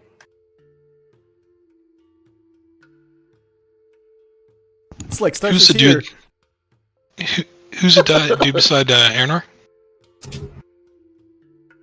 It's the guy who was awake at this camp here. All right. Moss is going to shapeshift out. Okay. So we can talk, and I'll just use a spider for now and approach. And I think we all agree this was from the tower. I don't think we're ready yet. Ready for what? We're ready for anything. I'm not sure it came from the tower. I think it was another camp. Do you have a general Suspicious. idea? It sounded like it was a little bit distant. And maybe a woman's voice? Hmm. From the north? Maybe that north, that'd be west? The one furthest, the furthest camp? Yeah. Ring, you hear a whisper in your ear, Taladar's voice, via the message spell. I'm headed your way. The others are out. The man who approaches you is Crushing Wave. I think we should treat him as an ally for now. He thinks we are as well. See you soon. And I can respond, right? Yeah. Yeah, I respond, understood. Just kind of mutter it. Okay, before we move any farther, I'd like to take a 5-minute break. How dare you? Okay. I don't want to sit here and shit myself. Is that okay? Jesus. That escalated quickly. No, I'm fine. I thought that chicken was going to be my downfall, but I'm good. But I need more water. I might have eaten a little too much of that chicken, Mm. but, you know, All right. I might go back for more. Regrets. I've AFK, had a AFK. few. Yep.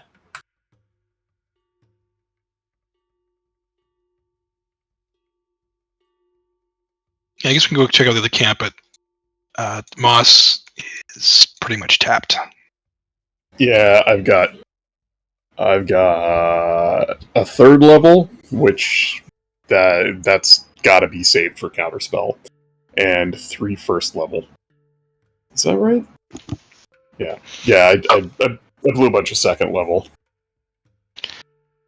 I guess I can retroactively ask Dark if I could have done a short rest, or take a short rest, which case I get a couple spell slots back. But right now, I got pretty much nothing. Yeah, it's kind of silly that the game doesn't. By the book, the rules don't really make any sort of allowance for you got woken up in the middle of the night.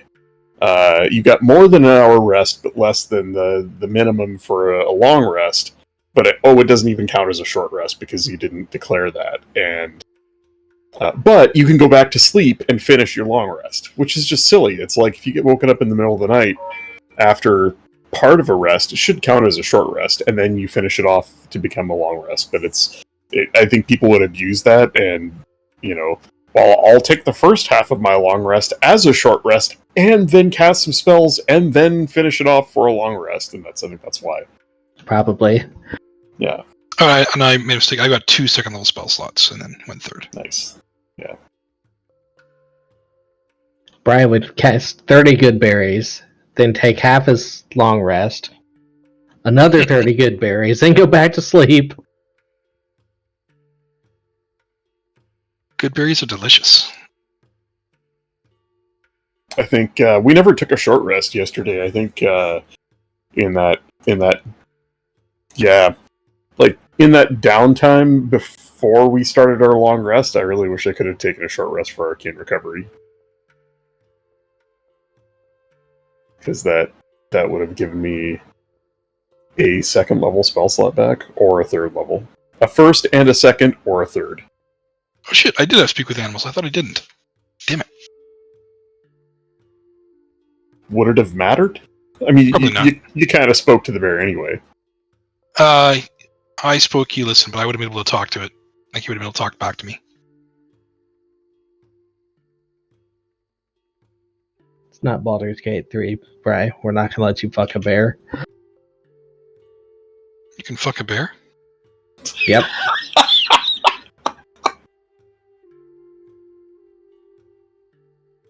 Can you cuddle afterwards? I assume so.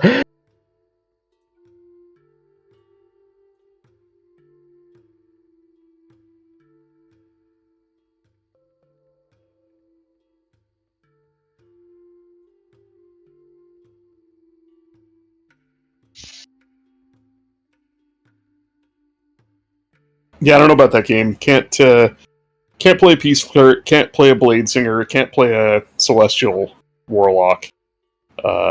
Can't play any of the fun subclasses that are my favorites. You can pretend. Yeah, I'll probably make I'll try out an Eldritch Knight and see if that suffices for Blade Singer. Blade Singer is such a fucking amazing wizard, man. I can't believe how good it is. I'm back. Like it's virtually invincible, and like you can use your blade and you can do some decent damage, but at the end of the day, you're still a full wizard, and you can choose to do whatever you want. You can sling fireballs, you can do battlefield control, you can buff your friends. It's insane what it's capable.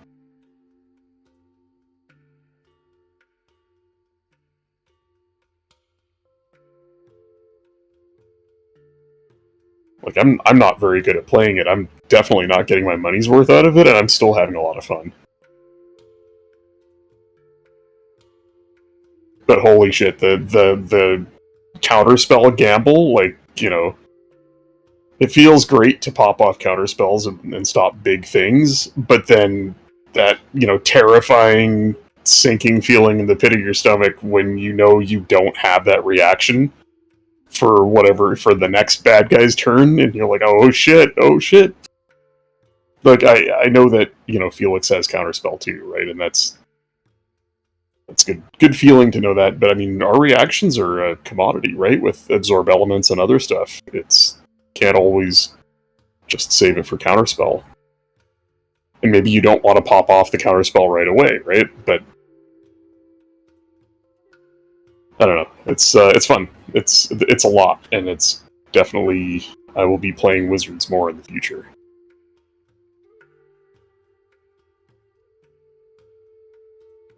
Yeah, counterspell, you just have to watch out for your distance. Yeah, it's what it's 60, right? Yeah, and fireball's 120.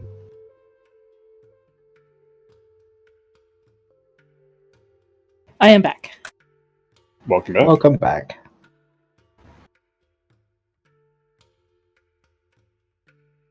I think Deebs might still be. Oh no, I'm there here. he is. Everyone's here, I think. How? What's the diagnosis? Diagnosis?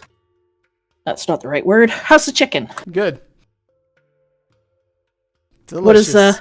What is Mrs. Deeb's opinion? Oh, she's fine with it. She agrees with Lucid that it is kind of plain. Oh, is it not like spicy? No. It's just breaded chicken tenders, and then it's got a sauce that's kind of a sweet type sauce. Sweet-ish, not Swedish. Right. Sweet type sauce. Is it like Salty for like a honey mustard, or is it like a Kind of. It's like their own. sweet and sour? Or? It's their own It's their own sauce, so it's got a unique kind of flavor. Is it to dipped, or is it like right on them? No, it's separate. You dip it. Sounds good. Mm-hmm. It's mayonnaise, ketchup, Worcestershire, black pepper, and garlic powder. That sounds alright. Sounds like burger sauce.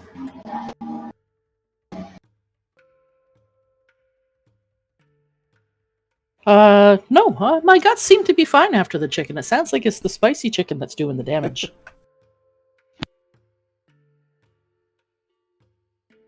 I just had one piece and he's down for the count.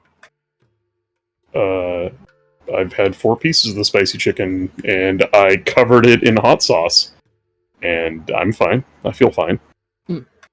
I mean, my ass says otherwise, but that's probably from the milk I drank earlier and not from the chicken. On that note, are we all ready to go? Is Moss back? Yes. I'm here. All right. Oh my god. Let's resume. It's pronounced resume. So we're gonna head up to that northwestern camp. Okay. Once Along the way, what? Can we go to the south and not right by the big building? Like around like this way? Yeah, that's fine. And this crushing wave guy's with us, right?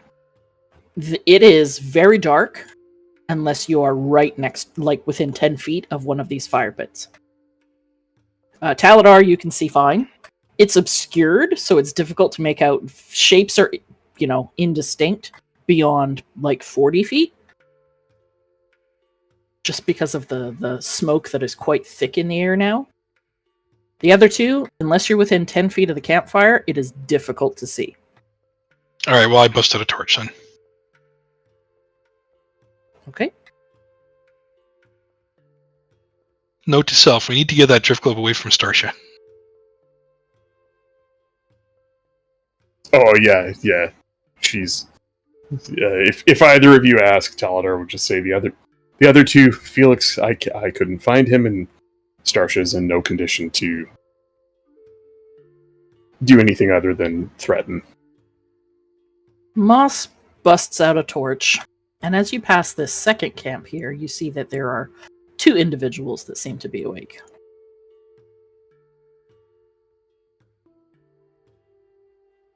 Any unusual actions from them? Not trying to look too closely, but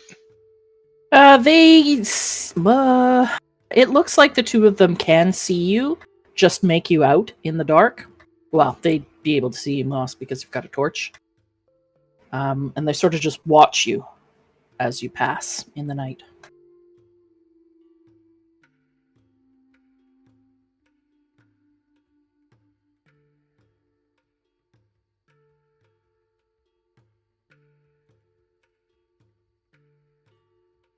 okay, well we're just going around to the north camp. Yep. Anything before we jump in there? Anything that we can see? Is a fire going? Any movement? The fire has burned right down to embers, and you Okay. don't see any movement. All right. Well, moving into the camp then, and taking a look around. What you see, Is Talder with us? Yes. you're not sure. You might have lost him in the dark. No, I'm with you. What you see are the bodies of 2 sprites laying on the ground.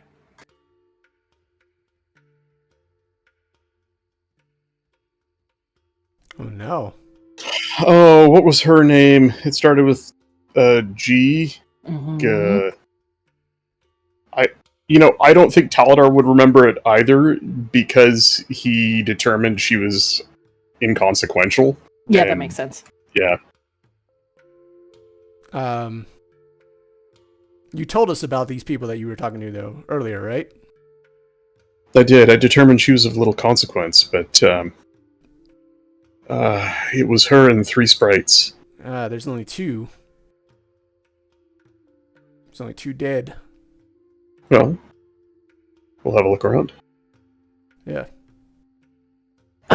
Everybody make investigation checks at disadvantage. Oh. Oh no. Take my Is this 20. something I could use guidance for? I don't see Yeah. shit.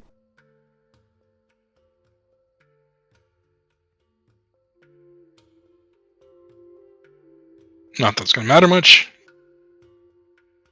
Yeah. 5. Moss, Aranor.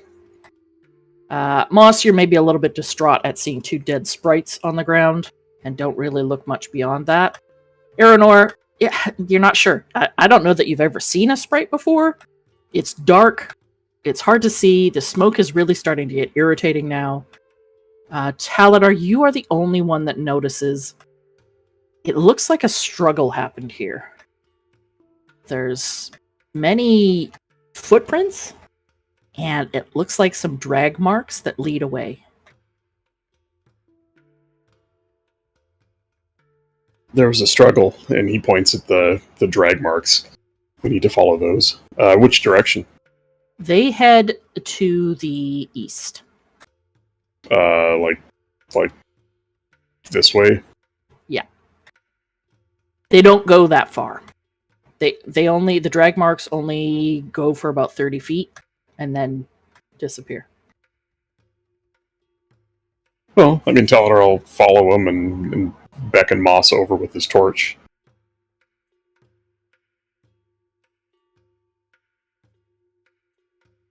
Moss follows.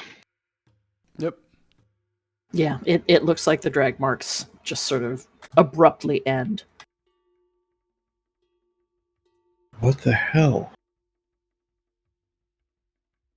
Like right where we are? Mm-hmm. Well, I mean, we could search the area Yeah, again. Search around.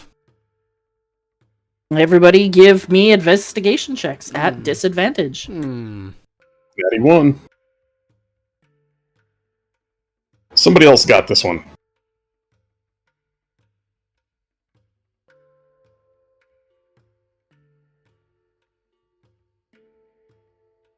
Yeah, And- nobody... I'm gonna add. Yeah, add guidance. Oh shit.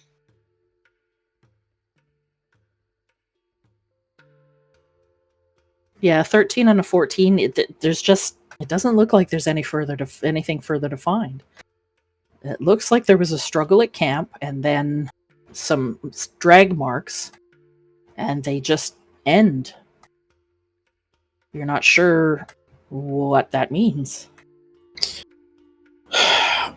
Do I know the sprites?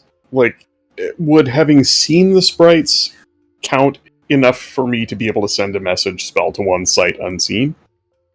Or is that a stretch? A message? No. Message.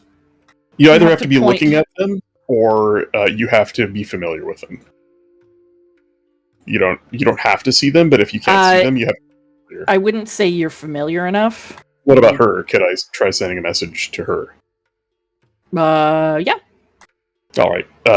From where he's at right here, Taladar will just draw the wire from his belt pouch and cup it between his hands and whisper into it. This is Taladar. We met earlier. We found signs of a struggle at your camp. If you can respond to this, tell me where you are. We will find you. We will protect you. You get no response. Yeah, well, she's dead. The only question is, where did her body go? And he looks up.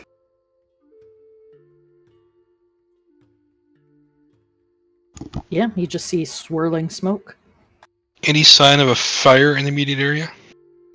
A fire? No. Like, was she possibly cremated? So, Possible she was just picked up and, so the carried off to. the tracks end right where we are, right? Yep. All right. What about in here?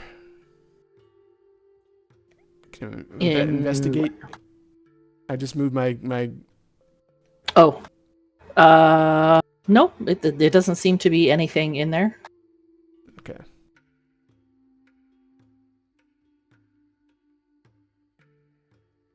I mean, this is all of little consequence to our purpose here. Where's our buddy who did he not come with us at all, or the wave guy? No, he did. Yeah, Taladar's just going to look at the others and him and say, I'm sorry to say, but this is of little consequence in the grand scheme of all that's going on here. This is of grave consequence. We've left our inebriated friends alone. Yes, we When should get there's- back. You Murders sure around. did. Well, they'll be fine. They'll be fine. It's fine. Hope Starsha's got a backup character ready.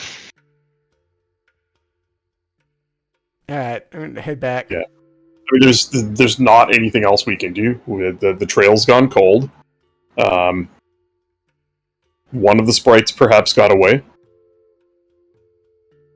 You know what? While the others go back, Taladar will go back to the camp, and he'll just say, "I'll catch up." He'll go back to the camp, and just have one more walk around, and hopefully not loud enough where the camp next to this one. He'll walk over here, sort of to the edge of the camp, and just say softly, "If you're out there and you can hear me, we're in the southeast camp. Come find us." And he will jog to catch up with the others. The others, well, including Taladar, actually, make a perception check at disadvantage. Perceptione. Come on, why didn't you? There you go. 9.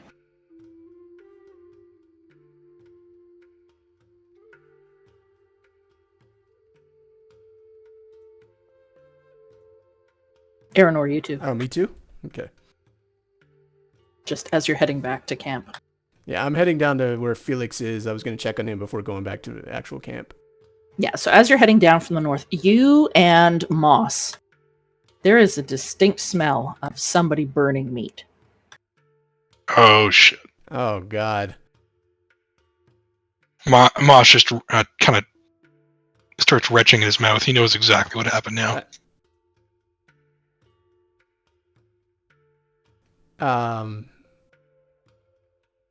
Oh, boy. I mean, if it's if it's flesh, won't it have a unique smell to it?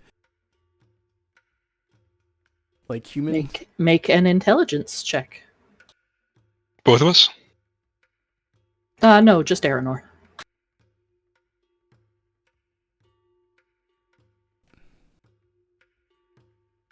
You're not sure. You've heard that the smell of burning bodies has a distinct smell, but you're not sure if that means clothed, unclothed.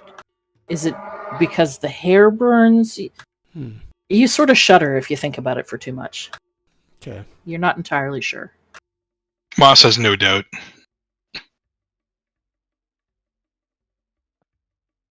What do we find? You're having another look around the campfire up there? Or did you head back too? Well, no, I I assume if we all smelled that, it's because I caught up with them. There wasn't anything else to see at the campfire, right? You didn't smell Yeah. anything. No, I just went back to just, say something into the wind in case that third sprite happened to be hiding somewhere. Right. And then Aranor went to the druid camp. There looks like there's 2 druids still awake. And they are fucking stoned. You can hear soft snoring coming from 2 of the tents. I'm gonna look for Felix. So just check each tent. Yep. Make an investigation. Oh. Not Oh, at man. disadvantage. Doesn't matter. Because they're fine. Okay. Oh, there you go. You have a look at the camp. They obviously all got right fucking snoggered. And looking inside the larger tent, you can see Felix is passed out with the 2 other druids in there, just sort of all laying in a weird cuddle pile. They're not like naked or anything like that. They're fucking stoned and passed out. I'm gonna wake up Felix.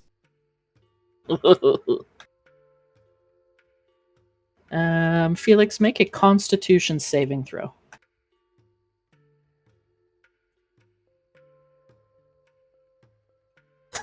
You attempt to rouse Felix, and while his eyes are open, he's not really there. Oh boy. I'm gonna pick him up. Felix, Put him you are in. allowed to interact however you think Felix would be acting at this moment. You are excessively intoxicated. What are you doing? I'm gonna take you with us. There's when you're sober, I'll explain more, but you need to be with us. All right. Carry him out there. This fucking guy. So you throw him over your shoulder. His arms flap and hang down behind you as you lug him back to camp. He's instantly asleep on your shoulder. All right. I put him in the big tent. All right. Moss is checking on Starship to make sure she's fine. She's sound asleep. Are we still gonna be able to get a long rest? Both Starsha and Felix definitely will. If you guys go right back to bed now, you will be able to complete your long rest. All right. That is barring anything else happening tonight. right. Am I able to complete the long rest if I sleep like kind of outside Starship's tent? Yeah. As long as you sleep, that's fine. Yeah, I mean, mechanically, if we cannot complete a long rest, then we have no choice but to go lie low and let everything happen tomorrow and come back the day after. So, Taladar will do whatever it takes to try and finish his rest. You know what? I will make sure that everyone gets their rest. I'll stay guard the rest of the night. I mean, Taladar only needs like another hour. he needs 4 hours total. Oh, okay. So All yeah, right. and he would say that I don't need much longer. If you can watch our backs for an hour, Okay. that's all I need. That's what I'll do. So yeah, you can watch for the next hour. When Taladar has finished his trance, he can take over. Okay. Got it. Yeah, and So- he sits down again, facing the glowing coals. This time, not straight back. He slumps and eyes go shut, and heaves a long sigh. He is exhausted. Yeah, so Aranor, I guess, will rest for a little bit until Taladar comes to get him. Mm-hmm. Taladar, as you are finishing your trance, just as you finish, you hear a small voice coming from the bushes near you. Hello? Hello?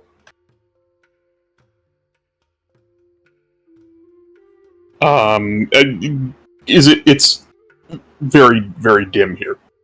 Right? Like the Yeah, fire's- your fire has died down. You're safe to approach. You have my word, you'll be safe here.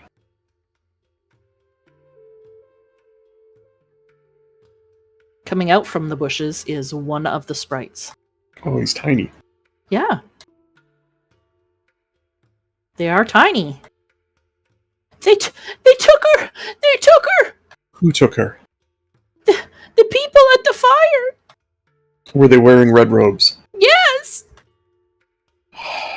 We followed her trail, but she disappeared. Did they take to the skies with her?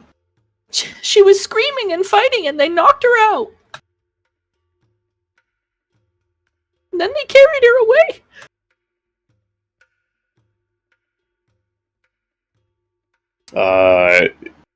A look of anger washes across Taladar's face, and he quells it. They killed my brothers! Come, sit with me by the fire. We'll keep you safe. He doesn't have a lot of use for humans and human culture, but fey creatures he has a soft spot for. He's just going to flit down and land probably on your knee and just bawl his eyes out. Yeah, awkward. Awkward. But not really. Like, he doesn't know what to do to console this creature, but he's been there too. So he just kind of stares at this little person and just says, "We are here to end the evil that goes on in this place. We move at dawn." That's If why you- Garina came. Really? She wanted to stop the bad things, the lightning, the fires. That's why she came. The people that lead this ritual are the bad things. Garina didn't know. She thought maybe. She just wanted to stop the bad Do you- things. Do you think she's inside that tower? No.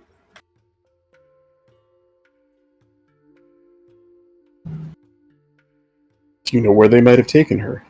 I know where they took her. Where? She's gone. Well, They fed her to the fire, to the Wicker Man.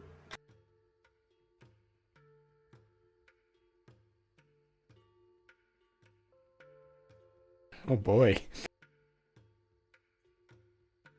well, I suppose there's one more reason that they shan't draw breath past tomorrow. You'll make them pay. Taldar flashes a big, toothy grin. For all that they've done and more. Yes. They have to pay. My friend, you need to stay safe. The choice is yours if you stay with us or go, but it will be dangerous here, and I can't protect you for long, not in the heat of battle. I can fight! And he pulls this tiny little bow from his back with a tiny little arrow. I'm sure you can.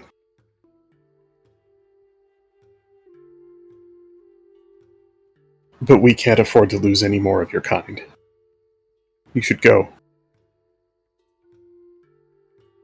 Fly far away from this place. Once it's done, I'll go. Then hide yourself away somewhere safe. Until it's done.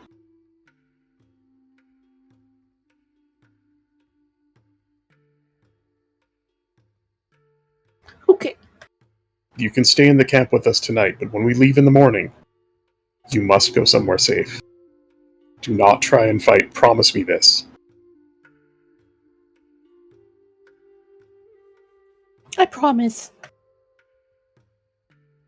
Swear to me that you will live to remember those who do not. When he says that, A tear forms at the corner of his eye. I swear it. He quickly wipes it away.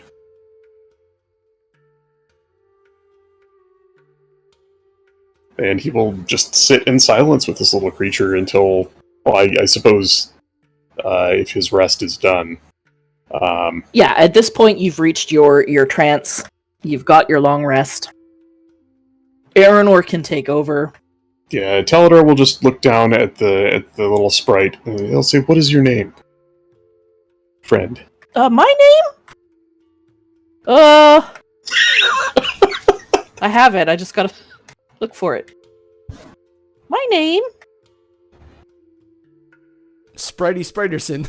My name is Flix. Flix, wait here just a moment. I need to wake my friend so he can take watch. He won't eat me? He is the most noble and kind-hearted of us all. And I hate him for it at times. But I cannot deny he is a good man.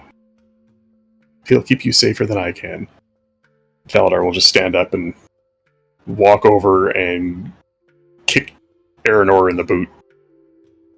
Get up. Ah. Is it time?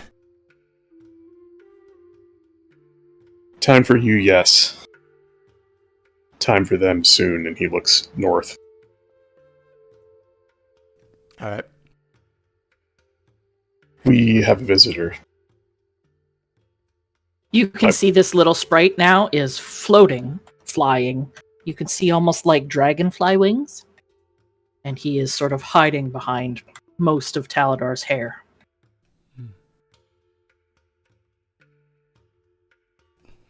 Hello, little friend. No Hi. need to be frightened. You're loud.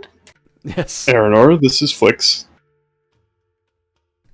I promised him that we would keep him safe, but come morning when we depart and go to do the deed, he must find elsewhere to be. He's a human. I know. You'll get used to him. The smell is... Pungent. Mhm.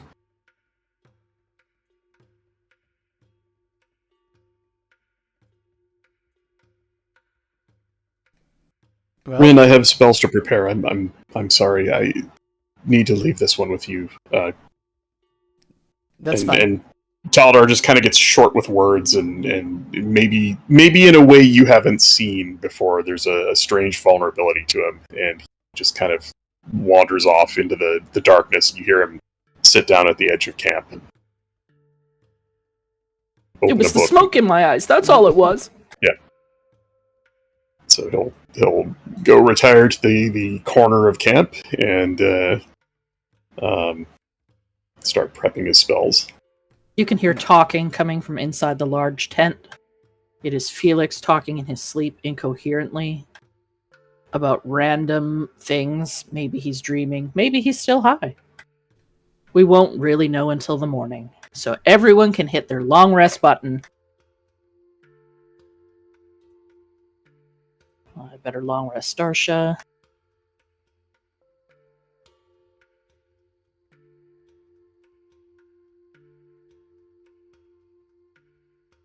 You got 5 charges back. Mm-hmm. Lucky, Nice. lucky. Yeah, it's got 6 total, and I'll never use that last one, so it's worth a 5th level spell, which is not bad.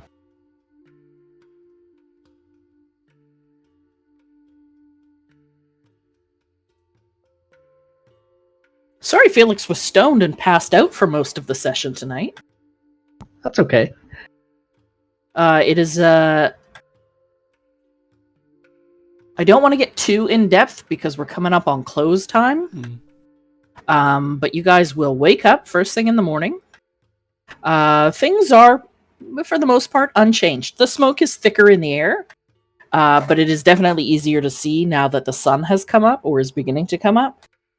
And you begin to hear the sounds of camps around you coming to life. You hear much moaning and groaning coming from the closest camp across the way.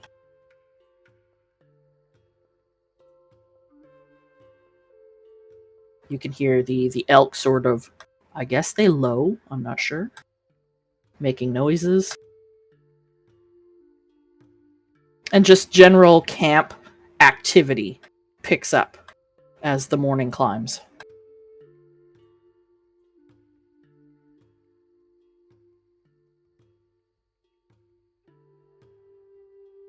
All right. Well,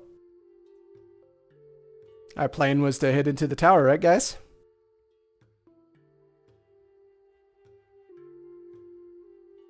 What a It night. was, although we wanted to do it before everyone was awake. Maybe that's we missed that chance with the night's disruption.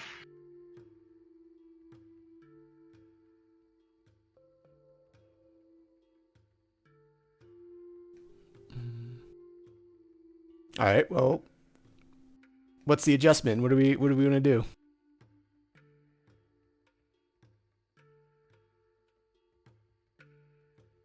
Or I think we're still going to the tower, right? Yeah.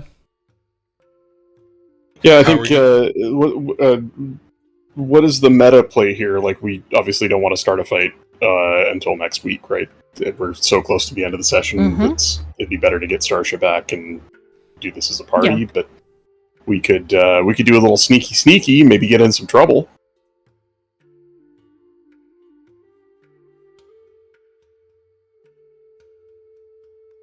I mean, Taladar's idea is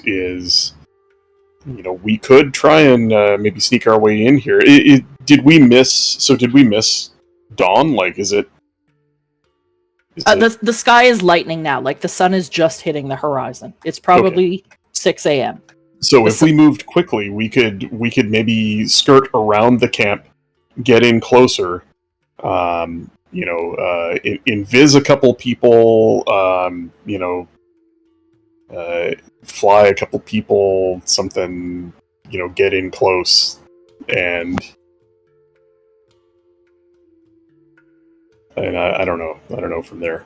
I'm thinking more. It's sounding more and more like this distraction idea that I've got is really sort of a if and when we get discovered, pop it and hope that people go running that way.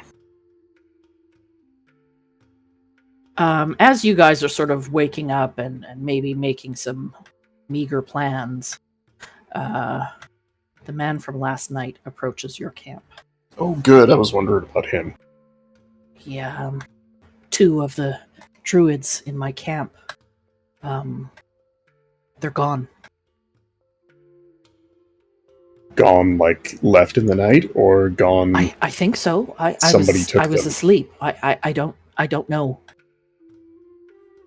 How well did you know them? Not really. I met them on the road, on the way here. And thought it would be better to join up with a group. I didn't want to be here on my own.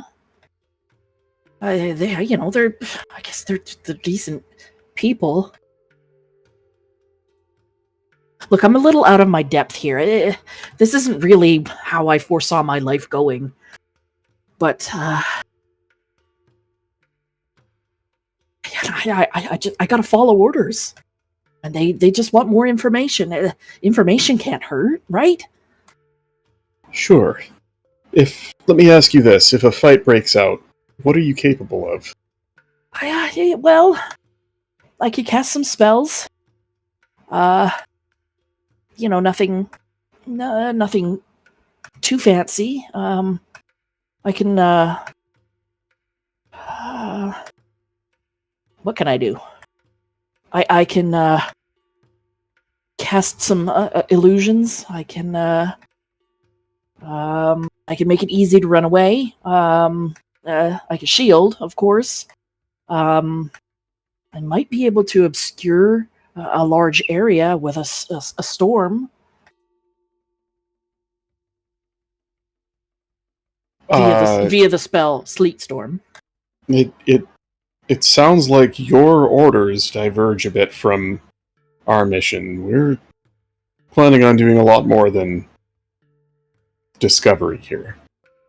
But we've just come from Riverguard Keep, and if you know anything about Jolliver, it's he makes up his own mind about things. Yeah, he's a stubborn guy. Cleverly skirting around the lie that Jolliver sent us, but trying to make it sound like, sound like he's behind this. And Taladar just says, we intend to disrupt whatever's going on. And it's probably going to end in bloodshed. It usually does. Most of the missions that anyone I know of has been on usually end in bloodshed. But I volunteered because this was just information gathering. Find out what this rite is. Well, you're more than welcome to sift through the ashes when we're done here. Maybe you can help us with a distraction. I don't know. That wasn't really in my orders. Well, make a persuasion check.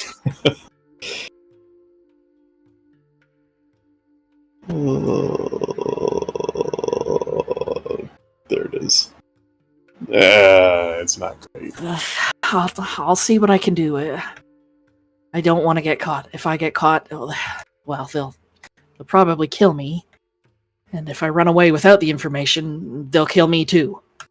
Oh, no, I assure you, you'll learn what you need. It'll be more than enough. So the Wicker Man is currently burning still, right? Yes. This thing's been burning for like days, right? They've got it magically stoked, and it's just keeps going. Yep. There's a big blaze on the top of the hill.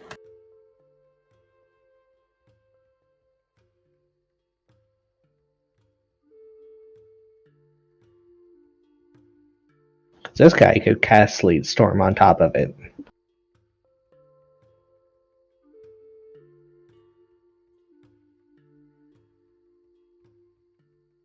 Yeah, any sort of cold or water-based thing on that. I don't know what the range is, but I think it's a long-range spell. It's 150 feet. Without getting into mechanics, I think that Taladar would advise him to wait and watch and use something with great range to make a spectacle. The bigger, the better, and then get gone. And I like that plan. I like find the information and get gone. That suits me. No, not information. Make as big a spectacle as you can to distract them from our mission, and we'll meet up after. And Taladar will whisper into his palm, and this man will hear his words in his ear. And he says, I will reach out to you when it's done. We'll meet up and share that information. Good. Okay. And if it's safe enough, we'll just invite you in. Yeah, no, that's great. That's great. Yeah, that'll work. I think that'll work.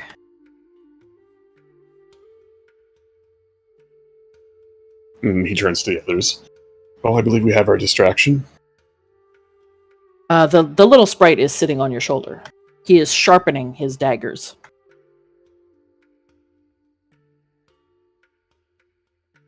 Sorry, he is sharpening his longsword. His toothpick? Yeah. Yeah, he's going to be a problem. Moss?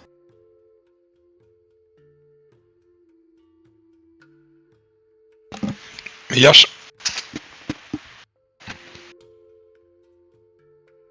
I think... Here, would you talk to him? Talk some sense into him, please. And Taladar just kind of turns his shoulder towards Moss with this little sprite sitting on it, sharpening his longsword.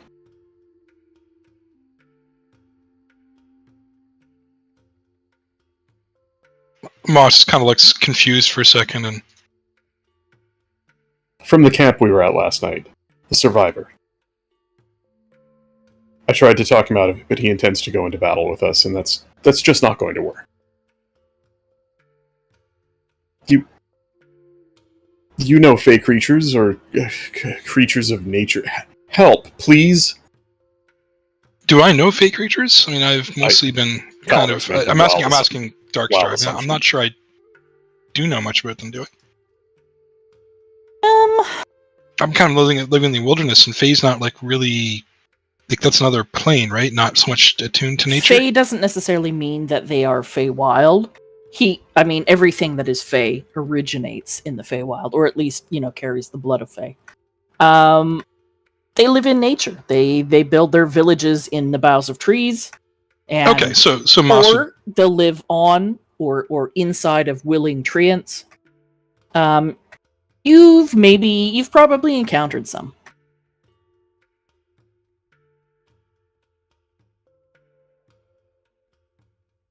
They don't suffer intruders into places of wild wilderness.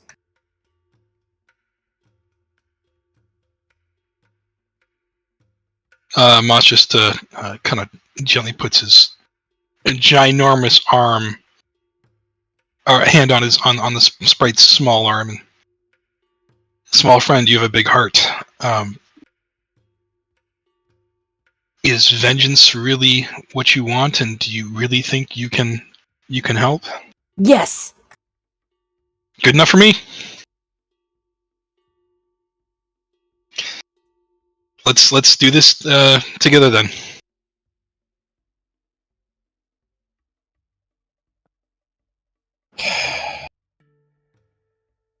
All right. I have one request, though.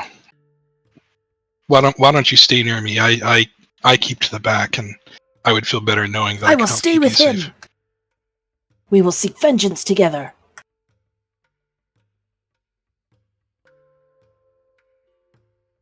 If you get in too deep, I will stay back. I promised. Moss just turns to Tal'Dor and shrugs. Oh, Right. Well, we tried. Okay, so what is the plan?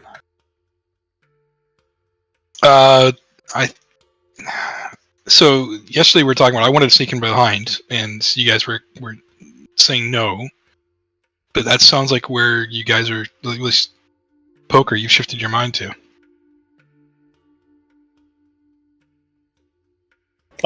Sorry. I what now? I was saying we should go in behind and try to sneak in. And you were saying no, like last night. Well, no, we can still sneak in. It's just like the chances of us actually sneaking in and making it up the scaffolding to a entrance that's 30 feet above ground, slim to none. Unless we, like, I can get there. I could fly a couple of us up there, but we don't really want me burning third level spell slots on, a quick movement. Felix could send a couple people up there. Like, there's ways, but we got to be quick about it. It's like get within spell range and move us there. There's another way to use our friend. Is to have him cause distraction somewhere aside from the tower. Aranor, have Maybe- you moved up there while the others are chit-chatting? No. Just moving around. Meanwhile, the paladin is storming the castle. But if we can keep the camps distracted and not going for backup, we could do a frontal assault, and then I have taken up a wall of water. We could wall off the front gate. How high are the walls around the structure? Are they like? They're no higher than 10 feet. Okay, And but they're most of them are crumbled, so it's only in places that they're like, 6 to 10 feet. Other okay, places, but it's not like 2 feet. not like vaultable. No one's just going to jump over it. Well, you can in places. Okay. Well, I mean, again, I can put wall of water up in the front. We could, I could So turn do we- Starship invisible, and she could run around with oil and a torch and set everyone's tents on fire. I think that would be a start to a suitable distraction.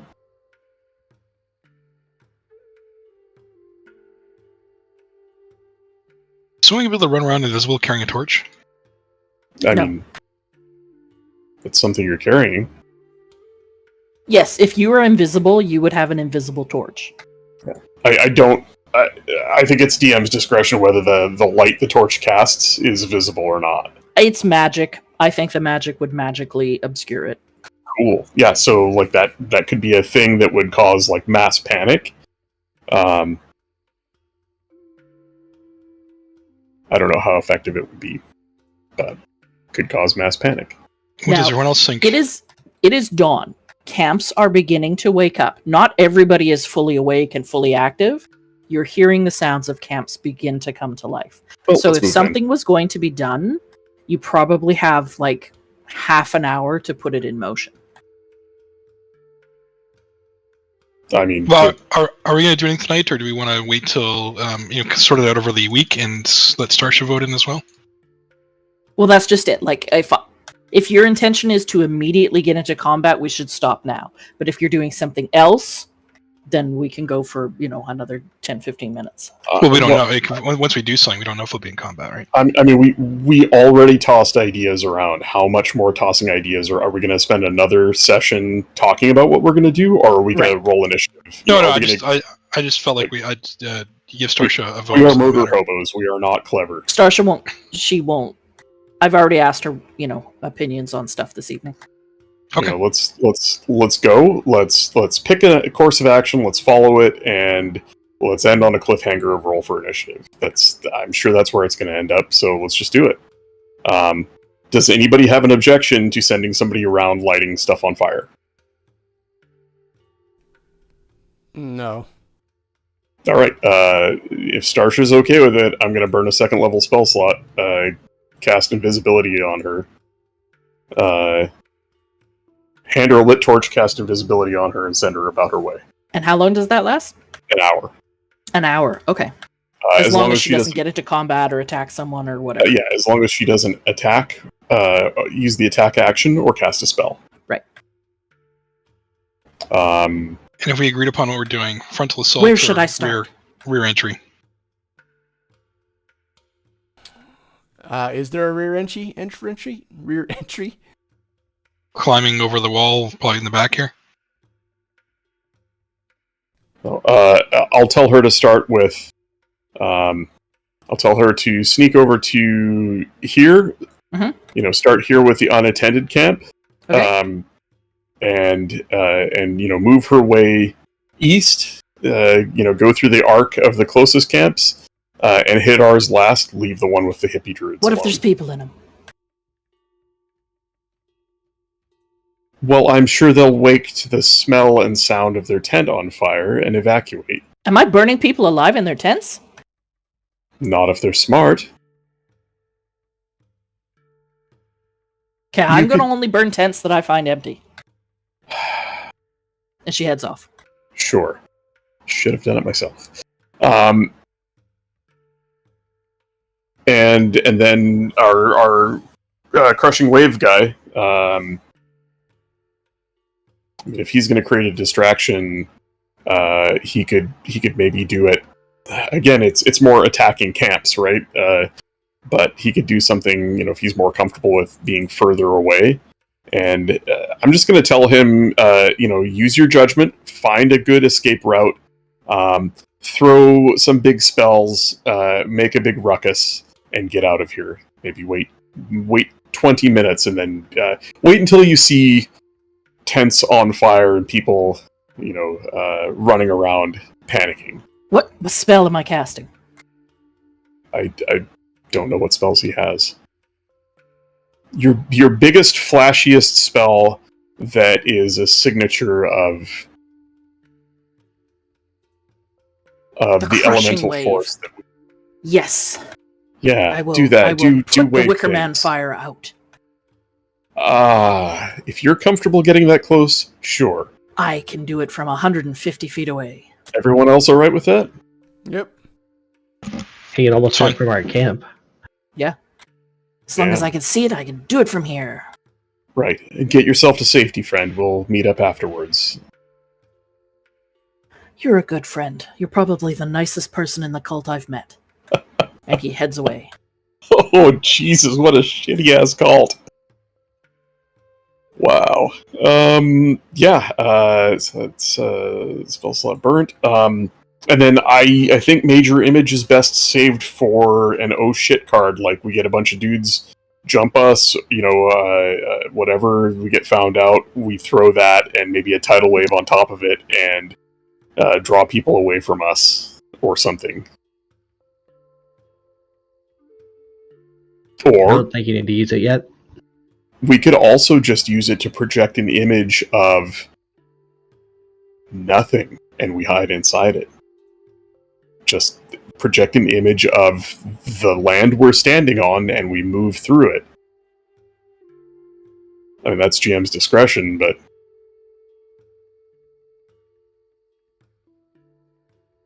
Hide inside an image?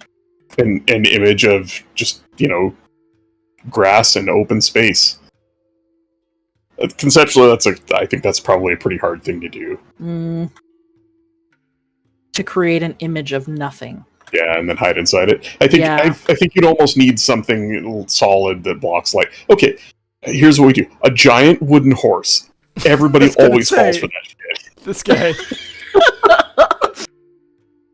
A wicker horse, right? It's a gift from the cultists across the way. We just have to make sure we get it inside and then get out of it before they let it on fire, and we'll be fine.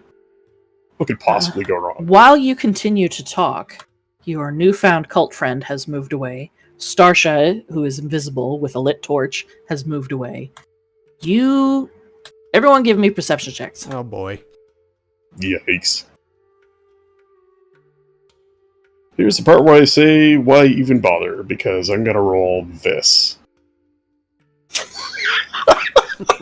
Every fucking time. You know what's one higher than what I rolled earlier? Moss.